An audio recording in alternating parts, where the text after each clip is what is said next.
Do we have the ambassador, Shibega? Not yet. Okay. I see 4 members in the platform. It's yourself, Honorable Mashod, Honorable Khayan, Honorable Mamara Khan. Okay. Recording in progress. I think yes, let me check him in the meantime before we start. Or can Enrico check him? Enrico? Morning, Slupeka. I did speak to Mr. Dango. He said he will log in soon, Okay. as well as Ms. Boshoff, also chair. All right. That's great. That's great.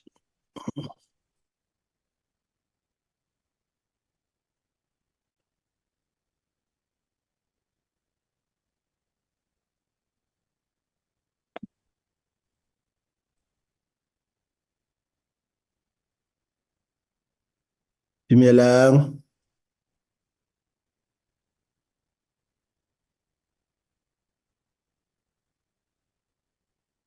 Ya dumedisa mme Moshodi. Dumedisa modulasetulo ka pele e botlhoko. Ke a bona bare hey. Ee, Ba re bone re thotse email. ke lekile e nngwe ya ho hlola. Yeah. Ha tla loka tjhe, No, tla loka. tla loka. Yeah.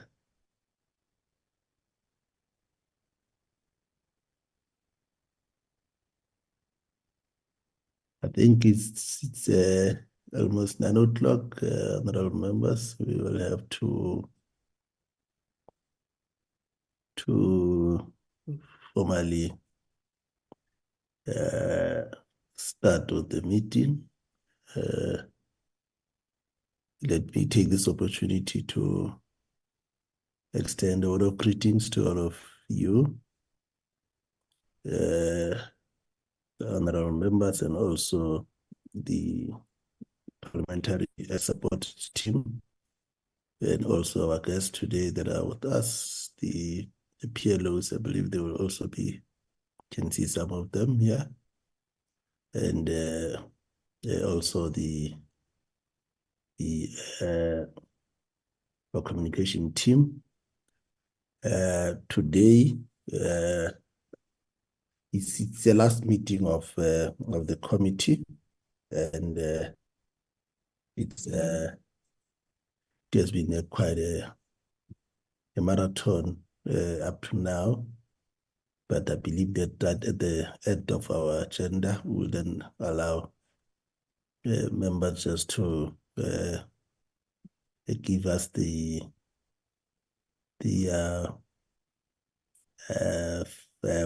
reflection in terms of the work that we have been doing. We have 3 items. If the committee secretary can fly to the agenda, we are dealing with the final mandates of both the Transport Appeal Tribunal and amendment bill, and also the Marine Pollution Prevention of Pollution from Ships amendment bill. And then it will be the legacy report, and then we'll then probably just deal with the minutes, and then after the minutes, we'll then deal with just farewell speeches from members, and also the team that we have been working with. Are there any apologies that you would want to table before the meeting, Committee Secretary? Good morning, Chairperson. Good morning, honorable members. Good morning, colleagues. The apologies that we have received, Chairperson, is from our parliamentary legal advisors for the 2 bills. Ms. Phumelele Ngema, she's a double book. She's doing another committee. And Mr. Tejana, it's in I mean, it's going for, it's in hospital. That is the apology. Yeah, let's wish wish him well in his recovery. I see Honorable Prataseth has his hand up. And Honorable Khai. Thank you, Chairperson. It's not a apology as such. My apologies. I just am flying down to Cape Town at 12 o'clock today. So if we are not complete in our meeting by then, I give my apologies that I have to be on the plane at that time. Thank you. Thank you, Honorable Prataseth, for that. I hope we'll be done by then. Honorable Khai. Thank you very much, Chair. Good morning to you and the honorable members and the staff. I have a similar situation. I will also be flying to Cape Town this afternoon, but I can be on the platform, say, until 1300 hours. Thank you, Chair. Yeah, thank you, Honorable Khai, for that. We know that. Honorable Mamarakhani.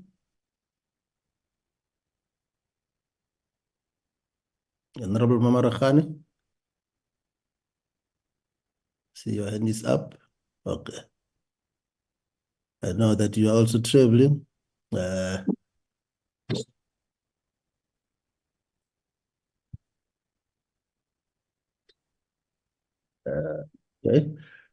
Let's then, having said that, can we then start with the Transport Appeal Tribunal mandates, the final mandates?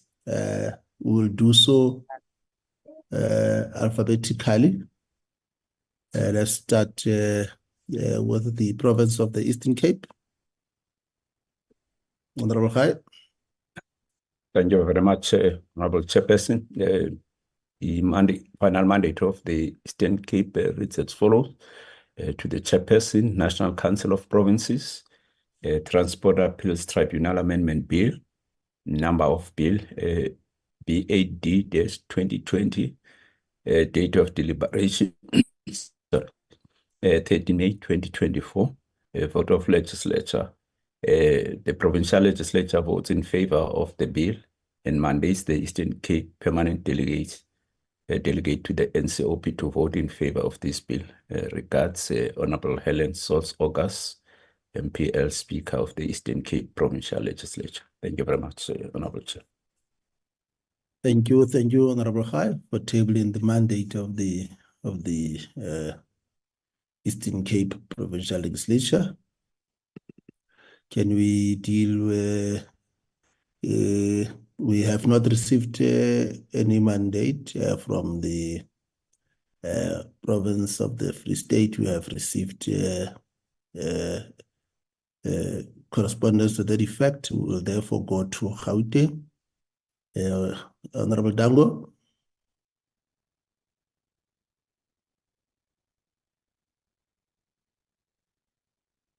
Honorable Dango. Is he on the platform, Mr. Basir?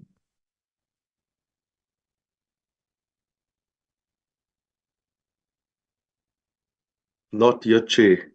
Not yet. Can you remind him as I read the mandate of Gauteng Provincial Legislature? Okay, Chair. The Gauteng Legislature, final voting mandate to the Chairperson of the National Council of Provinces, Honorable Emasondo, the name of the bill, Transport Appeal Tribunal Amendment Bill.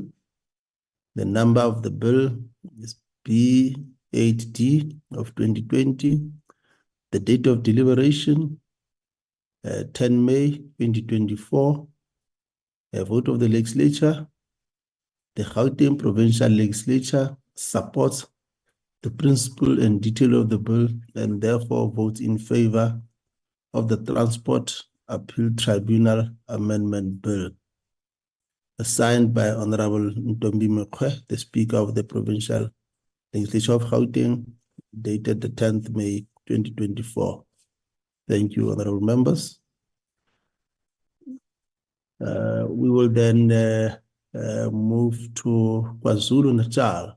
Honorable Prataseth. Thank you, Chair. I'm happy to read it when it comes up. Thank you. Thank you, Chairperson. The final mandate to the Chairperson of the NCRP. Name of the Bill, Transport Appeal Tribunal Amendment Bill. Number of the bill, B8D 2020. Date of deliberation, Tuesday, 14 May. Votes of the Legislature. The KwaZulu-Natal Legislature met today, Tuesday, the 14th of May, 2024, and agreed to mandate the KwaZulu-Natal delegation to the National Council of Provinces to support the Transport Appeal Tribunal Amendment Bill B8D 2020, signed by Honourable N.N. Boyce, the Speaker, on the 14th of May 2024. Thank you, Chairperson.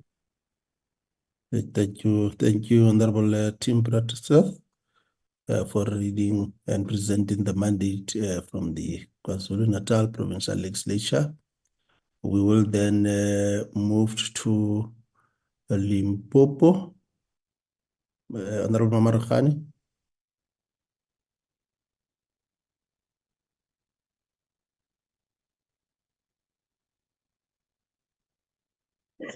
Thanks, Honorable Chairperson. The final mandate from Limpopo Legislature to the Chairperson of the NCOP. Name of the bill, Transport Appeal Tribunal Amendment Bill. Number of the bill is B8D 2020.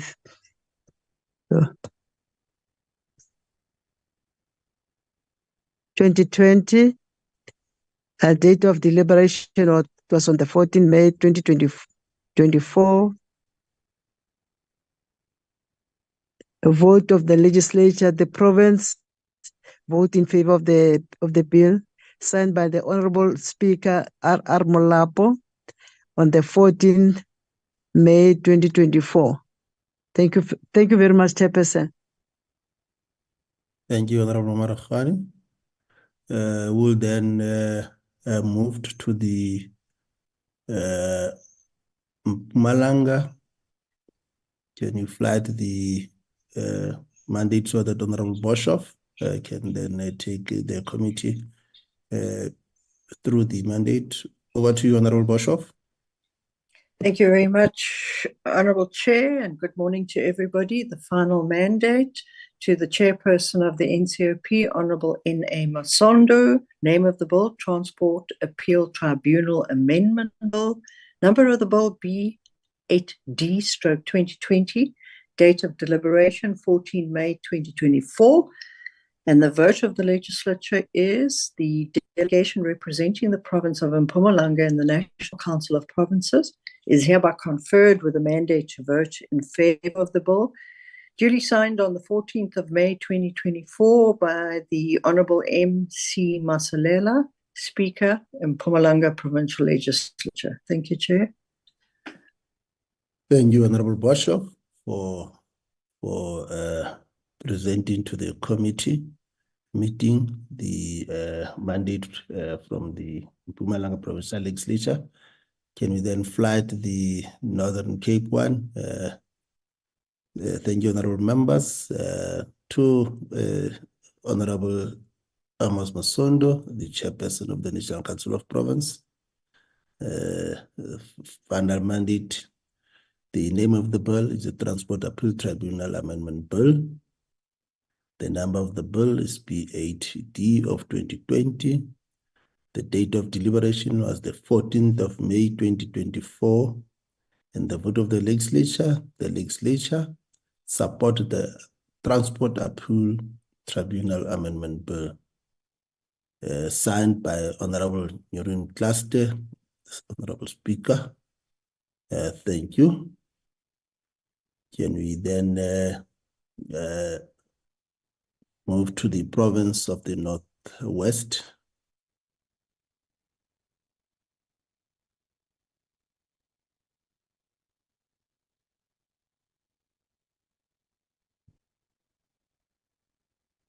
Thank you, honourable members. The final mandate of the Northwest Provincial Legislature to Honorable A.N. Masondo, the Chairperson of the National Council of Provinces. The name of the bill is Transport Appeal Tribunal Amendment Bill. The number of the bill is B8D of 2020. The date of the deliberation is 14 May 2024. The vote of the legislature, the Northwest Provincial Legislature, vote in favor of the Transport Appeal Tribunal Amendment Bill, number B8D of 2020. In case there being no changes on the bill during discussion of the final mandate in the Select Committee, the final mandate shall constitute a voting mandate signed by Honorable B.R.S. Janki, the Speaker of the Northwest Provincial Legislature, dated 14 May 2024. Thank you.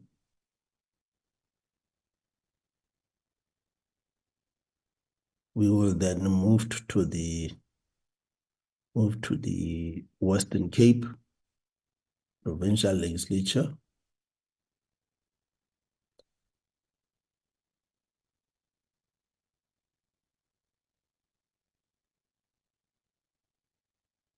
To Honorable A.N. Masondo, the Chairperson of the National Council of Province. The name of the bill, Transport Appeal Tribunal Amendment Bill. The number of the bill, B8D 2020. The date of deliberation, 13 May 2024. The vote of the legislature. The Western Cape Provincial Parliament confers on the Western Cape's delegation in the National Council of Province the authority to support the bill, signed by the Speaker of Western Cape, Honorable D.G. Michel. There is no date.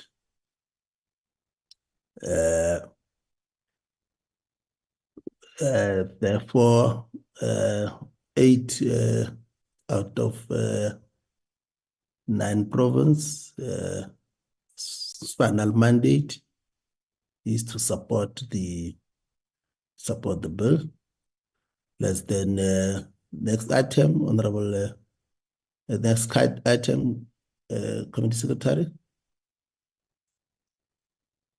Can we also deal with then go to the marine pollution? Then once we have dealt with all the final mandate, we'll then come back to the reports. We are dealing with the final mandate on the marine pollution, the Prevention of Pollution from Ships Amendment Bill. We will then invite Honorable Khai to then present the mandate from the Eastern Cape Provincial Legislature. Over to you, Honorable Khai. Thank you, Chair. Bit fluid, sorry. The final mandate from the Eastern Cape Provincial Legislature reads as follows. To the Chairperson, National Council of Provinces. Sorry. My apology, Honorable Khai. Can we, Honorable Dango says he's in the waiting room. Can he be admitted? My apology, you can proceed then. Okay.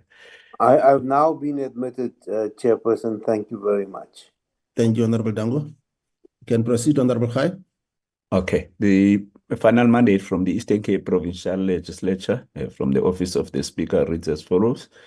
To the Chairperson of the National Council of Provinces, name of bill, Marine Pollution, Prevention of Pollution from Ships, Amendment Bill, number of bill B5-2022, date of deliberation 13 May 2024. Vote of the legislature. The provincial legislature votes in favor of the bill and mandates the Eastern Cape permanent delegate to the NCOP to vote in favor of this bill. Regards Honorable Helen Sauls-August, MPL, Speaker of the Eastern Cape Provincial Legislature. Thank you very much, Chair. Thank you, Honorable Khai. We will then invite the Gauteng, Honorable Dango. Can we Thank fly you very much, Chairperson. Let's wait for Mr. Bashir to fly to the mandate. Over to you, Honorable Dango. Thank you. Office of the Speaker, final voting mandate. The Chairperson of the National Council of Provinces, the Honorable A. Masando. Name of the bill, Marine Pollution Prevention of Pollution from Ships Amendment Bill. Number of the bill, B5-2022. Date of deliberation, 9th of May, 2024.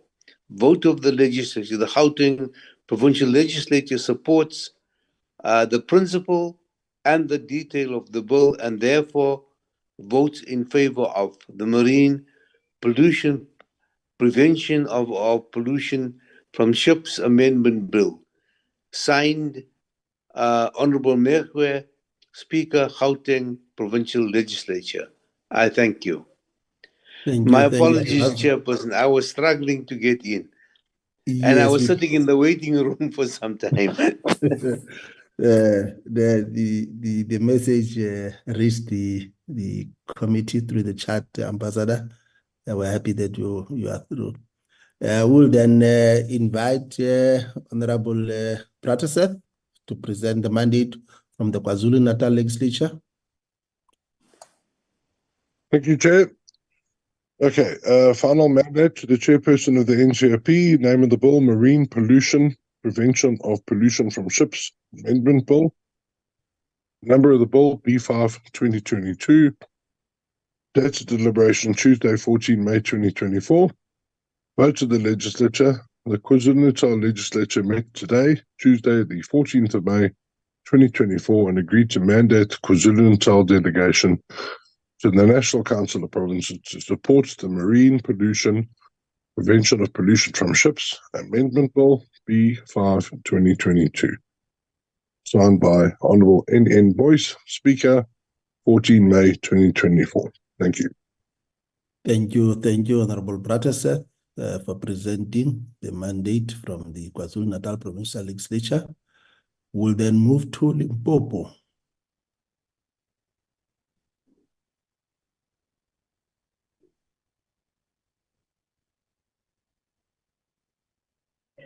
Thanks, Honorable Chairperson. Final mandate from Limpopo Legislature to the Chairperson of the NCOP.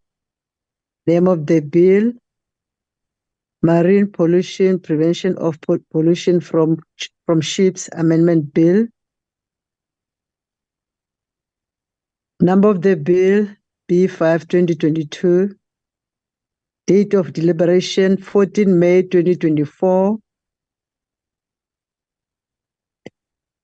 Vote of the of legislature. The province vote in favor of the bill. Signed by the Honorable Speaker R.R. Mulapo on the 14th May 2024. Thank you, Honorable Mamarkhani, for presenting the mandate from the Provincial Legislature of Limpopo.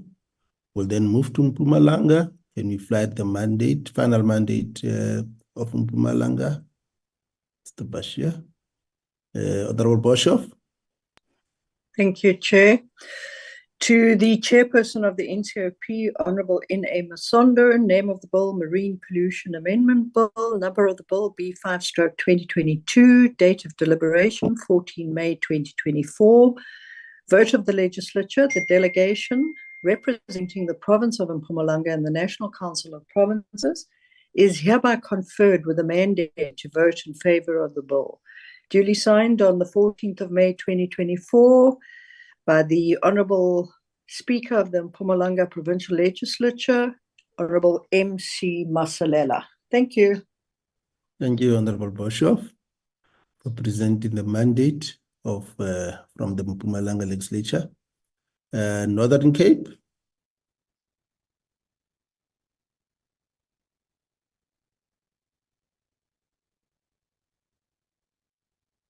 Thank you, honorable members. The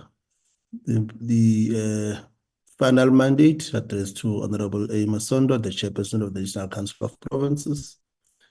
The name of the bill, Marine Pollution, Prevention of Pollution from Ships Bill. Number of the bill, Number B5 of 2022. The date of deliberation, the 10th May 2024. The vote of the legislature.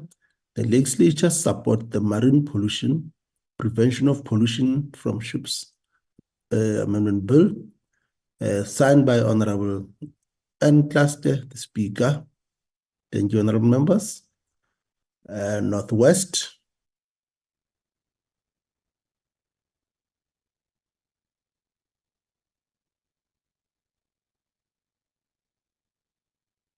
Mr. Bashir. Thank you. From the Office of the Speaker, final mandate to Honorable A.N. Masondo, the Chairperson of the National Council of Provinces.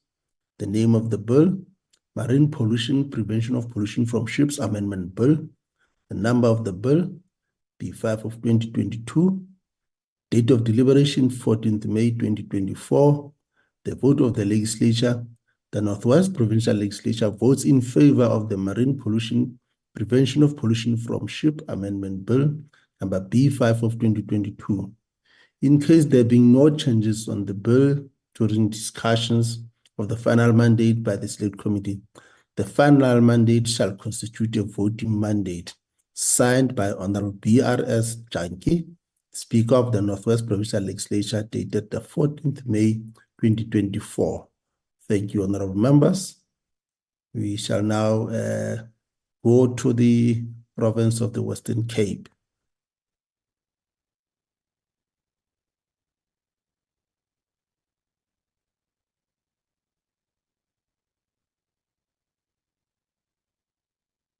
The Western Cape Provincial Parliament, to Honorable A.N. Masondo, the Chairperson of the National Council of Province.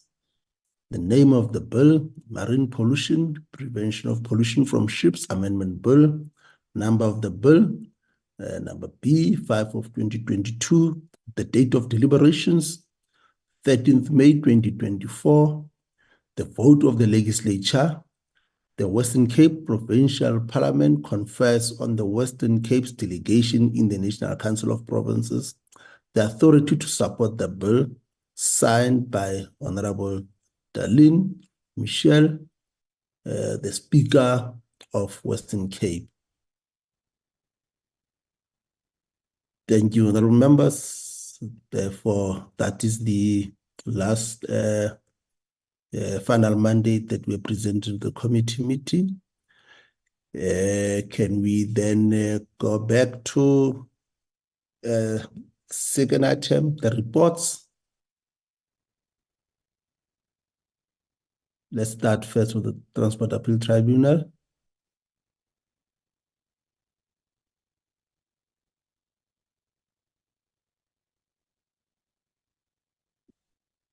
Over to you, Committee Secretary. Thank you, Chairperson. Let me take this opportunity to present the report on the Transport Appeal Tribunal Amendment Bill, B8B 2020 National Assembly, Section 76, dated 15 May 2024. Introduction. The Transport Appeal Tribunal Amendment Bill, B8B 2020, brackets, inverted commas, the bill, brackets, was passed by the National Assembly, transmitted to the NCOP for concurrence, and referred to the Select Committee on Transport, Public Service and Administration, Public Works and Infrastructure on the 7th March 2023. The object of the bill are to amend the Transport Appeal Tribunal Act 1998 so as to insert, delete, and amend certain definitions to bring the Act in line with the development since the enactment of the Act, to provide for certain powers of the Transport Appeal Tribunal, to allow the Minister to extend the term of office of the members of the Tribunal, to empower the Transport Appeal Tribunal to take appropriate steps in cases where its rulings are not implemented or effected timeously, and empower it to investigate delays in the completion of its proceedings and to provide for matters connected therewith. 2. The Select Committee process followed in the respect of the bill. The Department of Transport briefing the Select Committee on the background and object of the bill on 18 October 2023. On 24 March 2024, an advert was placed in national media calling for written submission on the bill with a deadline of 12 April 2024. No submission were received in response to the call for written submissions. On 30 April 2024, the Select Committee considered and deliberated on the provincial negotiating mandate on the bill. On 7 May 2024, the Select Committee continued with its deliberation on the negotiating mandates and agreed to the C list of the amendments to the bill. 2.3. 7 provinces submitted final mandates on the bill, which were considered on the 15th of May, which is today. The final mandates were submitted as follows. I won't go through members. Can you correct that? Can you correct that one? Hlupeka is 8 provinces, except Free State. Okay, Chairperson will be corrected. Yes. Let's go down, Enrico.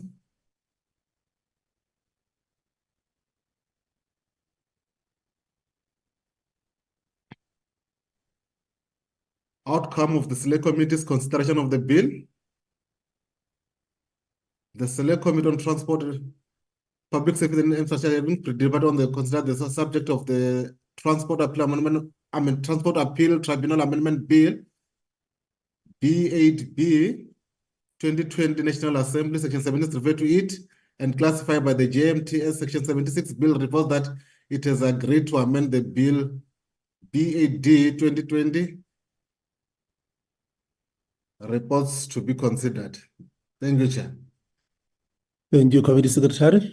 You correct the number that 8 out of 9 provinces submitted their mandate. Yes, Chairperson. Thank you. Correct. Yeah. With the correction, honorable members, I now put the report to the members. Is there any reflection that members would want to make to the report? Chair. Yes, Honorable Khai. No, Chair, I think the report is correct, especially with the correction that we've just made. Excuse me.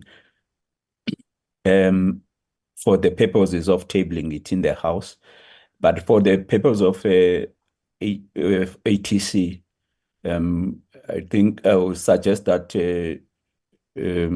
the committee secretary should also include the C list, because in terms of rules 178 2B, it says the report must specify each amendment if an amendment was agreed on by it, and each amendment that was so in line with that, because this transpired in the house last week. That's why we could not adopt the bill last week, because the amendments were not reflected in the ATC, in the report that was ATC. So for the purposes of the ATC, that should be then included, the C list. Thank you, Chair. Thank you, Honorable Khai. Hlupeka, we had a discussion on that yesterday. Yes, Chairperson. We will insert the C list when we send it for ATC. Okay. We learn from the lived experience. So it was good that Honorable Khai raised that matter. Having said that, members, can I then put the report to the report as amended to the committee meeting? Those that vote in favor of the adoption of the report to be recommended to the House for adoption, can they do so by raising their hands? Chairperson, can you note that I actually Yes, Ambassador. Committee Secretary. Thank you, Chairperson. I will go as the hands are in the platform. Eastern Cape, Honorable Khai, Limpopo, Honorable Mamare Khane, KZN, Honorable Brodathas, Free State, Honorable Mushodi, and yourself, Chairperson, Northern Cape. So, Chairperson, 5. And myself, Chairperson. Oh, and Honorable Dango, Chairperson. Thank you. Therefore, 6 provinces are supporting, the report, Chairperson. Thank you, Honorable. Thank you, Committee Secretary.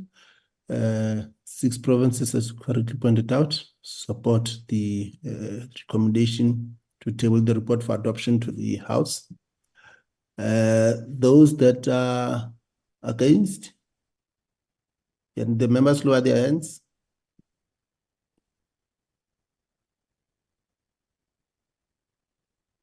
Can we have those that are against raising their hands?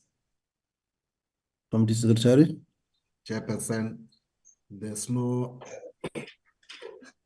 one against, Chairperson.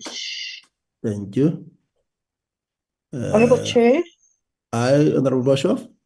Sorry, I couldn't raise my hand earlier. Please just note the support. Thank you. Thank you, Honourable Boshoff. Can we then go to those that are abstaining? Committee Secretary? None, Chairperson. Thank you. So therefore, 7 members of the committee vote in favor of the adoption of the report and recommendation that it be tabled to the plenary for passing. Thank you, honorable members. We will then move to the marine pollution, the prevention of pollution from ships amendment bill.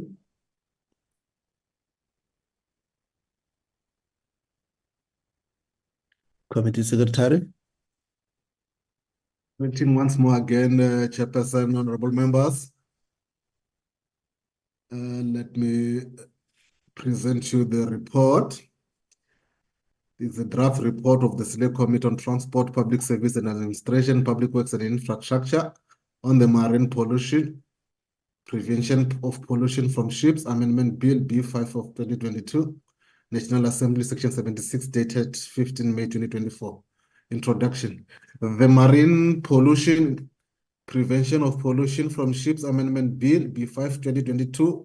The bill was passed by the National Assembly, transmitted to the NCOP for concurrence and referred to the Select Committee on Transport, Public Service and Administration, Public Works and Infrastructure, which is the Select Committee, on 7 March 2023. The object of the bill is to amend the Marine Prevention of Pollution from Ships Act 1986 so as to give effect to the annex I mean, these Roman figures, I'm not familiar with it. Can assist me, Dr. Clark? Annex 6. Oh, Annex 6 of the International Convention of the... Oh, sorry, it's 4. If it No, it's 4 with and 6. If it's 4, yeah. Annex, It's 4, if it's 4 and IB, 6. it's 4. But then it says VI, it's 6. Yes. Yeah. So it's Annex 6. Well, I was not sure where you were reading. No. 1.2, I mean 1.2. Yeah. Okay. And that's Annex 4. Yeah. Yes, Chairperson, yes. Annex 4 of the International Convention of the Prevention of Pollution from Ships, 1973, to incorporate the 1997 protocol in order to give the effect to Annex 6 of the convention and to provide for matters connected therewith. Annex 4 regulates the activities of the treatment of safe disposal of sewage from the ships, and Annex 6 is the main global instrument that addresses the ship energy efficiency management and greenhouse gas emissions. Select committee process followed by in respect of the bill. The Department of Transport briefing the select committee on the background and object of the bill on 18 October 2023. On 4 February 2024, an advert was placed in the national media calling for written submission on the bill with a deadline of 26 February 2024. Only one submission was received from the Worldwide Fund for Nature, and on 27 March 2024, the Department of Transport addressed the committee on its response to the submissions. On 30 April 2024, the Select Committee considered and deliberated on the provincial negotiating mandates on the bill and agreed to reject the amendments proposed in the negotiating mandates. In its deliberation, the Select Committee was informed by the fact that South Africa is a signatory to the International Convention for the Prevention of Pollution from Ships, and the bill intends to incorporate Annex 4 and Annex 6 of the convention into the domestic law. 7 provinces, actually it's 8 provinces, submitted final mandates on the bill, which were considered on 8 May 2024, and the final mandate was submitted as follows. I won't go through the final mandates. Yeah, can you go back? Can you go back? Hlupeka? Enrico? The 2.3, the final mandate, the 7 provinces submitted final mandates on the bill, which were considered on 8 May 2024. No, it should be 15. Yes. Yeah, it should be 15. Yes. Corrected. Correct that. And also 8 Right. mandates. You can proceed. So you'll correct both 8 provinces and also the 15th May 2024. Yes. Yeah. The mandate were read, then I won't go through. Okay.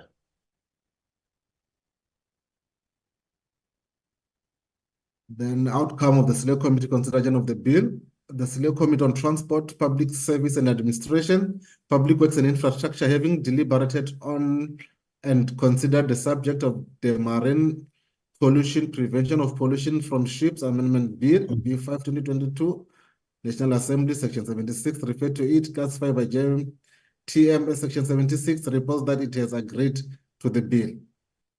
Reports to be considered. Thank you, Chair. Thank you, Committee Secretary.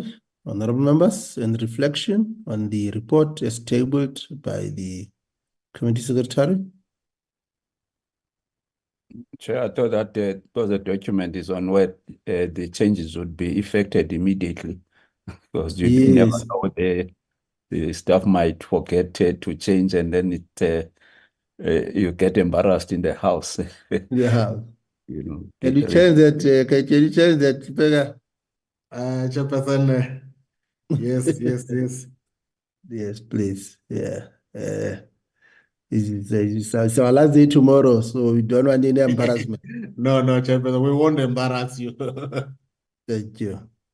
Other members, with the corrections made, can we then put the report to the committee meeting for adoption? Those that vote in favor of recommending the report to the House for adoption, can they do so by a show of hands? I'm voting in favor, Chairperson. Thank you, Ambassador. Committee Secretary. Chairperson, the The voting is as follows. Honorable Kha Eastern Cape, Honorable Mamara Khani Limpopo, Honorable Protestant KZN, Honorable Moshodi Free State, yourself, Chairperson, Northern Cape, and Honorable Boshoff from Mpumalanga. I see in the platform it says six. I'm not sure No, if it I has. Dango. also vote. Oh, Dango. Okay, yes, Chairperson. So seven provinces are in support of the bill, Chairperson. Thank you. Therefore, there is no any objection and abstinence in terms of the numbers for the support. So therefore, the select committee unanimously agreed to recommend the report to the House for adoption. Thank you, honorable members. The report is hereby adopted. Can members lower their hands?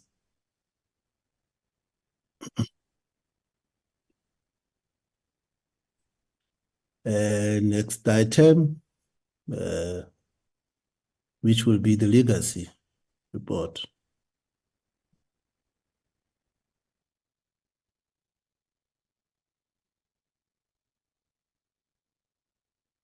Voting Chairperson and honorable members.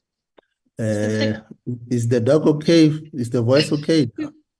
It's much better than yesterday, Chairperson. Thank you very much. Over to you, Doc. Okay, thanks, Chair. Chair, the approach I'm going to follow is to first go through the report and then return to the highlights, which members will see as a summary of the report. Yeah, maybe just to inform members that this is the legacy report of the Select Committee of Transport, Public Works and Infrastructure, Public Service and Administration and Monitoring and Evaluation from May 2019 to May 2024. It's quite important because this will lay a basis for those that will be our successor in title to appreciate the work that you have been doing and what are the challenges, what are the strengths that we went through, and what are the recommendations that we are making. Thank you, honorable members. Over to you, Doc. Chair, I like when you say successor in title because it's exactly that. You would know that all your liabilities and your assets transfers to your successor in title. Chair, so the legacy report presents a roadmap or a map to the seventh Parliament. So its purpose is to direct the seventh Parliament to certain aspects of the work of the Select Committee. So in some instances, readers will be referred to, for example, the oversight report or the study visit report or the detail of the actual activity that was undertaken. So the purpose of the report is to provide an account of the Select Committee activities during the sixth Parliament, to inform the members of the new Parliament of key outstanding issues pertaining to oversight and the legislative programs of departments and entities falling within the Select Committee's portfolio. Parliamentary committees are mandated to process and pass legislation and facilitate public participation in Parliament relating to issues of oversight and legislation. They must further monitor the financial and non-financial performance of government departments and the entities to ensure that national objectives are met. The report provides an overview of the activities of the Select Committee, the outcome of key activities, the challenges that emerged during the period under review that should be identified for follow-up during the seventh Parliament. So Parliament derives its function, is mandated from the Constitution, Chair and members. And the strategic priorities of the sixth Parliament has been as follows: improving the quality of life, increasing the pace of service delivery, greater responsiveness and accountability, stronger oversight, and a more effective budget process. The strategic priorities of Parliament, Chair and members, is directly tied to the mandate of the departments and the public entities that falls within the portfolio of the Select Committee. The Department of Transport and Public Works and Infrastructure, respectively, are responsible for ensuring the provision of social and economic infrastructure without which communities cannot have quality of life. The PSA and the Department of Planning, Monitoring and Evaluation, respectively, are entrusted with ensuring a developmental and capable state that can increase the pace of service delivery. This includes fostering an accountable state where responsiveness is evident in planning and budgetary allocations. I'll briefly go over the departments and entities falling within the Select Committee's portfolio, as we would be intimately familiar with these departments. So it's the Department of Transport, Department of Public Works and Infrastructure, Department of Public Service and Administration, and the Department of Planning, Monitoring and Evaluation. Members will remember that this department was added to the portfolio of the Select Committee only later in its term. We also have the Public Service Commission Chair, which one should be cognizant of elevating above what some people might think of as being an entity of the Department of Public Service and Administration.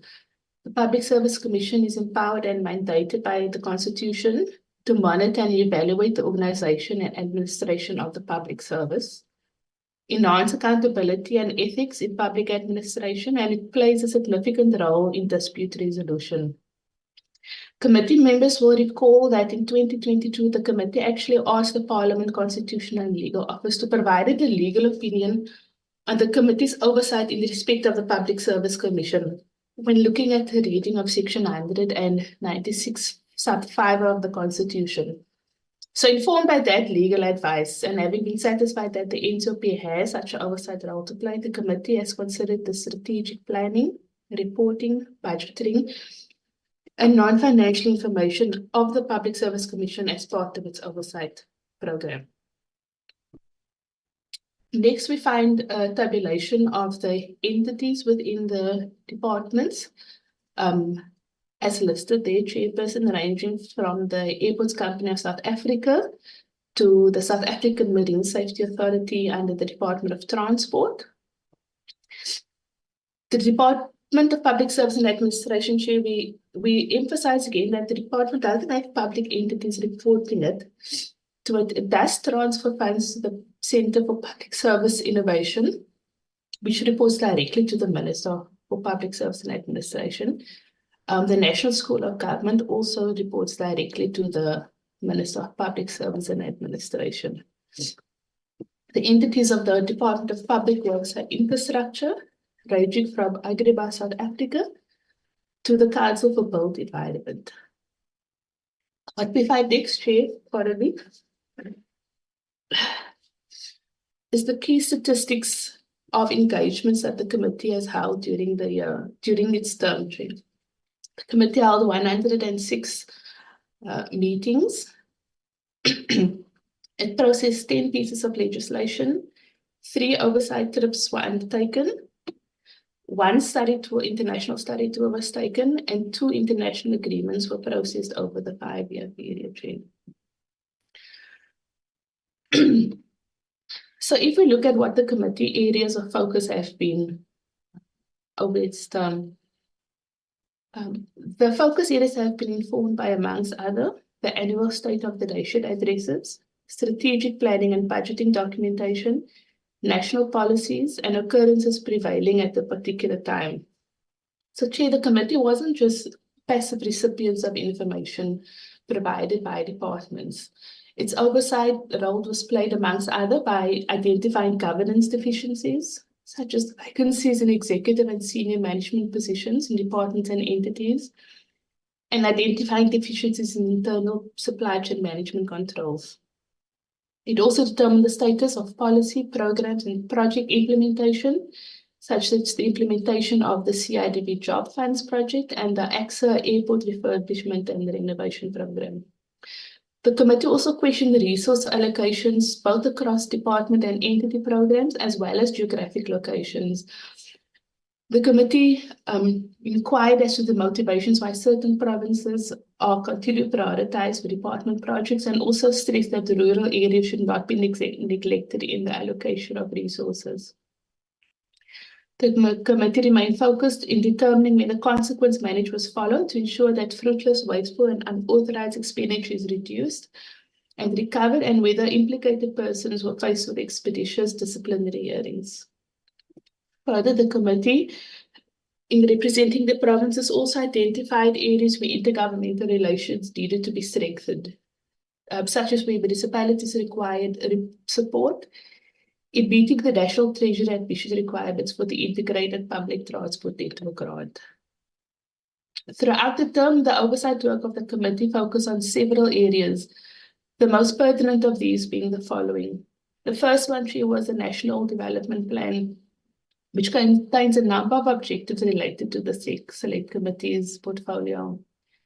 In respect of economic infrastructure, access to public transport is recognized as being foundational to social and economic development. An overarching objective is the need to build a developmental state in South Africa. So the Select Committee most recently invited the National Planning Commission to brief it on its 10-year review of the NDP.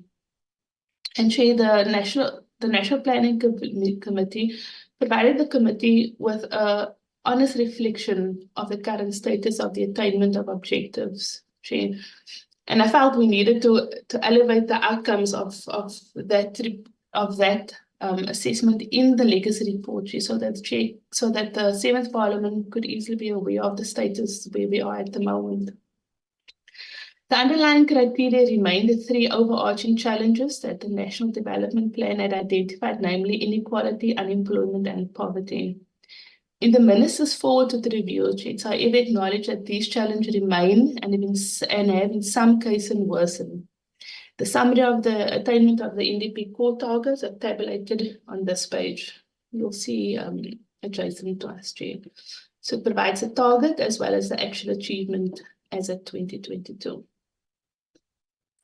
The committee has appealed to the Department of Planning, Monitoring and Evaluation that in undertaking annual reviews of the annual performance plans of departments, it should express itself on whether the targets set are responsive to the need to accelerate the attainment of the NDP targets.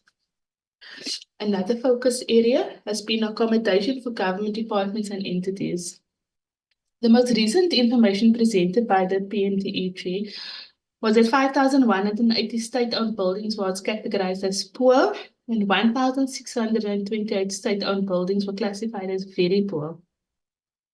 And in its engagements with departments and the Select Committee has seen the practical implications of the conditions of state-owned buildings. The Public Service Commission, in its engagement with the committee, directly appealed to the Select Committee that it does not have suitable accommodation in its various provincial offices. It was also against this backdrop that Select Committee, during its consideration of the annual report of the Department of Public Works and Infrastructure, questioned the department on the purchase of telecom towers at the cost of 694 million in 2016, whereas to date only one of the 9 buildings at that time had been occupied.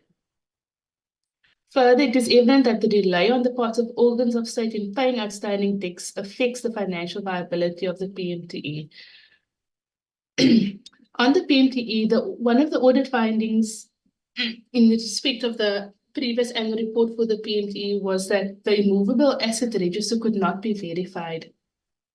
Some glimmer of hoping that the department indicated that it had since engaged with SAPS to ensure that ongoing information and completed projects are provided to the department so that the immovable asset register could be updated timelessly.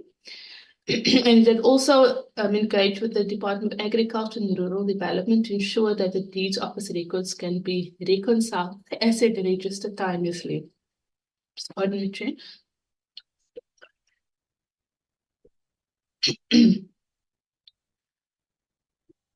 Another cross-cutting focus area has been on smart cities. The Department of Public Works and Infrastructure plays a significant role in the planning and development of smart cities. So this role includes serving on the steering committees that identify solutions to challenges such as those faced at the Mooikloof Megacity project in Pretoria. And Chair, not much progress has happened in respect of the smart city projects. So at the time, the department reported that the precinct plan for Salvakop Government Precinct had been completed. And the Select Committee at the time recommended that the department must explore catalytic funding to unlock challenges such as those experienced at Mooikloof, the Nkosi City proposed smart city, and then the Durban and Erythropolis smart city proposals. The National Treasury funding mechanisms now allows for out-the-year MTF allocations to be spent, and the Select Committee identified smart cities as one of the projects that could benefit from such spending. The committee maintained its focus on smart cities when it went on its international study tour to Germany, where it engaged with the United Nations Innovation Technology Center for Cities, specifically on its people-centered smart cities flagship program of the United Nations that provides strategic and technical support to national, regional, and local governments. The committee remains worried about deteriorated rail network and road infrastructure. In its engagements over the term, the Select Committee has a standing item when engaging with PRASA requested progress on the refurbishment of the identified priority corridors, and the challenges in experiencing in relation to bringing the priority corridors online again. It's very much evident in the central line in the city of Cape Town, where households had seated on the railway line. In its most recent appearance before the Select Committee, PRASA however reported that the households had been relocated, paving the way for the line to become operational again. During the consideration of the 21-22 annual report, the Select Committee noted with concern that PRASA could only achieve 19% of its KPIs. For example, instead of the target of 44 new trains, only 33 were accepted, and of the 43 planned national station improvements, only 7 were completed. At the time, PRASA attributed the underperformance to a number of factors, including the impact of COVID restrictions, delays in SCM processes, and the unavailability of key components. The trend, however, unfortunately continued, Committee and Chairperson, and it's the most recent appearance before the Select Committee. The Deputy Minister acknowledged that the targets that were not being attained relates to the services that directly impact on people's lives. Also related to road infrastructure, it has also become evident that not all provinces have the financial resources to maintain its provincial roads, and for this reason, provinces ought to be encouraged to engage with SANRAL in respect of the transfer of provincial roads to strategic provincial roads to SANRAL. Committee also looked at integrated public transport networks. The department has most recently reported that the delays in implementing the IPTNs are as a result of protracted consultation with taxi operators in respect of the establishment of vehicle operating companies.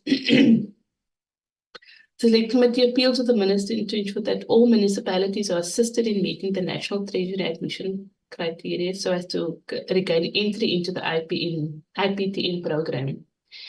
And as an intergovernmental instrument at the commencement of the program, the committee also suggested that the annual ministerial mayor MEC IPTN forum should meet quarterly and not once a year.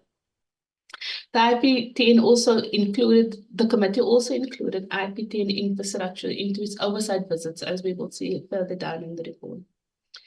At that point, it might also be opportune to talk about the role of the taxi industry in transporting communities. The deadline of January 2023 for the scrapping of illegally convertible panel vans was not met. The department has indicated that it is consulting with the taxi industry on its intention to set a date of 2025 as a revised cut-off date for scrapping of illegally converted panel vans and unsafe taxis. A large proportion, about 40,000 of the taxis initially identified for the recapitalization project, were not operated with valid operating license, which is a requirement for recapitalization. Another cross-cutting theme was a capable development state. Section 195 of the Constitution binds the public sector to certain values, amongst these being a high standard of professional ethics, efficient, economic, and effective use of resources. With such a shared ethos in mind, it would be unthinkable that public servants would interrupt or compromise access to critical government services such as hospitals, as occurred during the labor dispute in the March 2023 public sector worker strike. The Select Committee appeals to both employers and employees to rely on legislated labor relations platforms and recognized forms of resolving labor relations dispute. The Select Committee welcomed the release of the National Framework towards the Professionalization of Public Services. TPSI has already briefed the committee on the regulations that have been drafted to give effect to the framework. As early as 2022, the department indicated that it had launched the Public Ethics Integrity Discipline Technical Assistance Unit, which was established to improve ethical and anti-corruption policy, strengthen ethical infrastructure, discipline management, and synchronization of all three levels of public administration. The committee has, during various engagements, appealed to the DBSA that the unit should be sufficiently capacitated with specialized skills and should operate in a conducive management structure. The last cost-cutting issues, Chair, was the manner in which the committee responded to prevailing occurrences, including the July 2021 unrest and the COVID-19 epidemic. The term under review witnessed unprecedented occurrences in the South African democratic history. This includes the 2022 outbreak of the COVID-19 epidemic, the declaration of a national state of disaster, and the subsequent promulgations of regulations to curb the spread of the virus. Following the declaration, a joint meeting was convened between the Select Committee and the Portfolio Committee on Public Works and Infrastructure. The focus of that meeting was on, amongst other views, of state-owned facilities as quarantine centers and the deployment of EPWP workers to assist with quarantine sites. Another noteworthy event was the public violence, destruction, and property and looting that took place during the July 21 unrest in parts of the Gauteng and KwaZulu-Natal provinces. The committee in response requested the Minister of Transport to address it on the impact that the unrest had on the transport sector. It was estimated over 40 trucks were damaged at an estimated cost of between 250 and 300 million. The Minister provided an overview of the impact on, amongst other, ports, public transport infrastructure, service centers, and PRASA, and also set out the department recovery plans. The committee sought and was provided further information on budgetary prioritization within departments to ensure that the recovery plans could be implemented. It's acknowledged that severe flooding affected various provinces in the country during April 2022. A national state of disaster was declared because of the magnitude and severity of the flood. Although the damage was related to the portfolio of the Select Committee, Parliament had established the Ad hoc Joint Committee on Flood Disaster Relief and Recovery to maintain oversight in respect of the damage caused and the implementation of response plans. We then moved to the legislation process during the term. The legislation process includes Section 75 bills, being the Civil Traffic and Navigation Services Company Amendment Bill, the Airports Company Amendment Bill, and the Civil Aviation Amendment Bill. It also included Section 76 legislation in the form of the National Road Traffic Amendment Bill, the National Land Transport Amendment Bill, the Economic Regulation of Transport Bill, the Expropriation Bill, Transport Appeal Tribunal Bill, the Marine Prevention of Pollution Amendment Bill, the Railway Safety Bill, those being the bills that were successfully processed. The Marine Oil Preparedness, Response and Cooperation Bill, the Public Service Amendment Bill, and the Public Administration Management Amendment Bill were not successfully processed for the reasons to be set out below. So we are asked to reflect on the challenges emerging during the processing of legislation. The first one, members will recall that in 2021, the committee requested Parliament's constitutional and legal service officers to provide it with a legal opinion on the constitutionality of Section 23(3)(a) of the National Road Traffic Act and whether the draft regulation 116(a) was in line or in conflict with related SADC treaties. The proposed amendment to the regulations had the effect that professional driving permits should be valid only when operating a motor vehicle registered in the country that issued any such professional driving permit. Having considered the legal opinion, the committee resolved that the Department of Transport ought to withdraw the draft regulation and allow the parliamentary processes to amend the National Road Traffic Act to be completed. And as a result of that intervention by the committee, the regulations were in fact withdrawn. When presenting on the objects and provisions of the National Road Traffic Amendment Bill on 15 January 2024, the Department advised that the amendment introduced by the bill, that with the amendment introduced by the bill, the department will be in a position to reintroduce the amendments to the regulations, and it will now be in harmony with the National Road Traffic Act once the bill has been enacted. The President of the Republic of South Africa, acting in terms of Section 79(1) of the Constitution, had expressed reservations about the constitutionality of certain provisions of Clause 7 of the National Land Transport Amendment Bill. The bill was then referred back to the National Assembly for consideration. The bill was transmitted to the NCP for concurrence and referred to the Select Committee. In its deliberations, the Select Committee was guided by Rules 209 and 210 of the Joint Rules of Parliament, which limits it to the reservations expressed by the President and either accepting or rejecting the bill before. Having been satisfied that the bill before the committee addressed the reservations expressed by the President, the committee resolved to agree to the bill. On 28 February 2024, the Select Committee resolved that the processing of certain bills would be deferred to the 7th Parliament. The decision taken by the Select Committee was informed by, amongst other, the fact that provinces had requested extensions for bills that had been programmed by the Select Committee already. Further, a minimum of 6 weeks must be allowed for the legislative process cycle, and where there is a reasonable request for an extension from a provincial legislature, such an extension must be granted.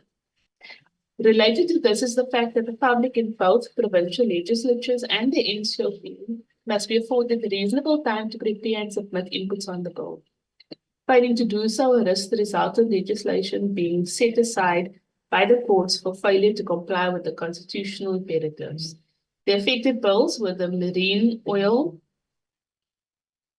Preparedness Response and Cooperation Bill, referred to the committee on 14 November 2023, the Public Service Amendment Bill, referred to the committee on 27 February 2024, and the Public Administration Management Amendment Bill, referred to the committee on 27 February 2024. During the processing of the legislation, Chair and honourable members, a number of issues for follow-up were identified. Once the Economic Regulation of Transport Bill is enacted, the Act will provide the empowering legislation for the establishment of the single transport economic regulator. The following issues have been identified for the committee for scrutiny once the new entity has been established. First one is the committee should review regulations that are to be issued to further regulate the provision of the Act, with a specific focus on ensuring that safeguards are put in place in the undertaking of market inquiries to address concerns of scope creep and overreach. Seventh Policy should monitor that, as undertaken by the department, there are no job losses and no other regulators are affected when the Transnet Port Authority becomes a nucleus around which the regulator will be established. Monitoring the finalization of the Memorandum of Understanding between the regulator to be established and the Competition Commission. Another issue for follow-up was that during its briefing on the 10-year review of the NDP, and in response to an inquiry about its ability to intervene at the implementation level, the National Planning Commission indicated that there is currently not a program of structured engagement between it and government departments. The government stated that the draft planning framework bill is aimed at institutionalizing planning across government and assigning planning responsibilities through legislation. At present, the working relationship between the NPC and the Department of Planning, Monitoring and Evaluation on the one hand, and other government departments, entities, and local government on the other hand, is not defined by law. During the consideration of the 2023 annual report of the Department of Public Works and Infrastructure, the Infrastructure Africa head indicated that the Infrastructure Development Amendment Bill will make provision for the establishment of ISA as a public entity. Concurrence has been sought from the Minister of Finance on the business case for the ISA as a public entity and for the draft legislation. Once the concurrence is obtained, the process of finalizing the Amendment Act can proceed. The last two, during the processing of the Railway Safety Bill, the Department of Transport responded that several issues raised did not fall under the Railway Safety Bill, that it would be covered by the provisions of a forthcoming National Rail Bill. These matters include, amongst others, the evolution of rail, theft, malicious damage to property, and other criminal acts that impact on safe railway operations. Finally, the Public Service Commission Amendment Bill was introduced in Parliament in October 2023. The Amendment Bill introduced legislative reforms to entrench the independence of the Public Service Commission Secretariat and extending its jurisdiction to local government. At the time of adopting this report, the bill had even not yet been referred to the Select Committee. We move now to oversight visits undertaken during the term. The Select Committee undertook 3 oversight visits jointly with the Select Committee on Trade and Industry, Economic Development, Small Business Development, Tourism, Employment and Labour. Key recommendations are tabulated below. The full program and recommendations are available in the committee reports on the oversight visit. The first visit was an oversight visit to Gauteng, the Western District and the Ekurhuleni Metropolitan Municipality from 21 to 25 October 2019. As in the report that has been adopted, the objectives included receiving performance reports on local economic development programs, covering investments in areas such as transport, tourism, special economic zones, and other development programs such as the expanded public works program. The recommendations there related to transport networks, including the City of Ekurhuleni's integrated rapid public transport network. The second oversight visit was to the Western Cape, the City of Cape Town and West Coast District Municipality from 17 to 20 August 2021. In the report as adopted, the objectives was to receive economic growth and development performance reports on LED programs, such as investment in areas such as transport, the special economic zones, and the status report on the taxi violence in the City of Cape Town. Also visited projects implemented by the Department of Public Works and Infrastructure and the public transport interchange in the Noon. Recommendations here related to the coordination of a response related to the taxi violence, the growth of the West Coast District Municipality as economic region in the Western Cape, and the City of Cape Town's plans to tackle current challenges in the public transport system. The last oversight visit was undertaken from 16 to 19 August 2022 in the Northern Cape to the John Tylo District Municipality and the Francis Bar District Municipalities. As reflected in the report that has been adopted, the objective was to oversee implementation of the funded programs of the national departments and the entities. This included an assessment of how the 3 suites of government work together in implementing policies in line with the aspirations of the district development model. Here, recommendations related to the need to develop integrated plans to operationalize strategic integrated projects. 5 is Saldanha North Cape Development Corridor. Also looked at the road transport plan that was still outstanding for the district municipality at the time. An undertaking was made that the Salt Lake local municipality should appear before joint meeting of the committees to provide an update on its interventions in respect of stormwater, leaking water pipes, and faulty sewage pump stations that flow to the Platfontein Pan and flooding the R51 road. The Select Committee undertook one international study tour, again jointly with the Select Committee on Trade and Industry, Economic Development, Small Business Development, Tourism, Employment and Labour. The study tour was undertaken Federal Republic of Germany from 3 to 7, 2023. Key recommendations emanating from the study tour are tabulated below, and the full program and recommendations are available in the committee reports on the study tour. As contained in the report as adopted, the objectives included engaging with stakeholders on the identification of approaches to public infrastructure provision and public transports that address current challenges and imperatives ranging from socioeconomic imperatives to technological and environmental imperatives. The wider program focused on legislative oversight, policy and program design, and implementation and governance structures. The key recommendations related to the Select Committee include, amongst other, that the Science City Centre tools be presented at the COPTA MINMEC for consideration to how the tools may be applied for municipal decision-making, infrastructure and municipal planning, municipal participatory planning. It also included that the Select Committee should hold follow-up engagements with the African Center for Centers in respect of any research that has identified regulatory, policy, or legislative gaps in respect of public transport, public infrastructure, and people-centered smart cities.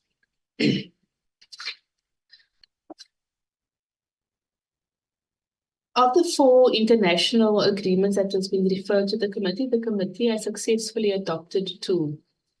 First being the Convention on International Civil Aviation Amendments,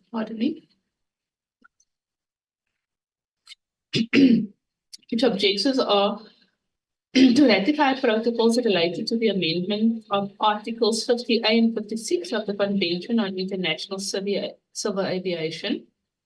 Articles 50 sub A provide for the increase in the size of the Council, and Article 56 provides for the increase in the membership of the Commission.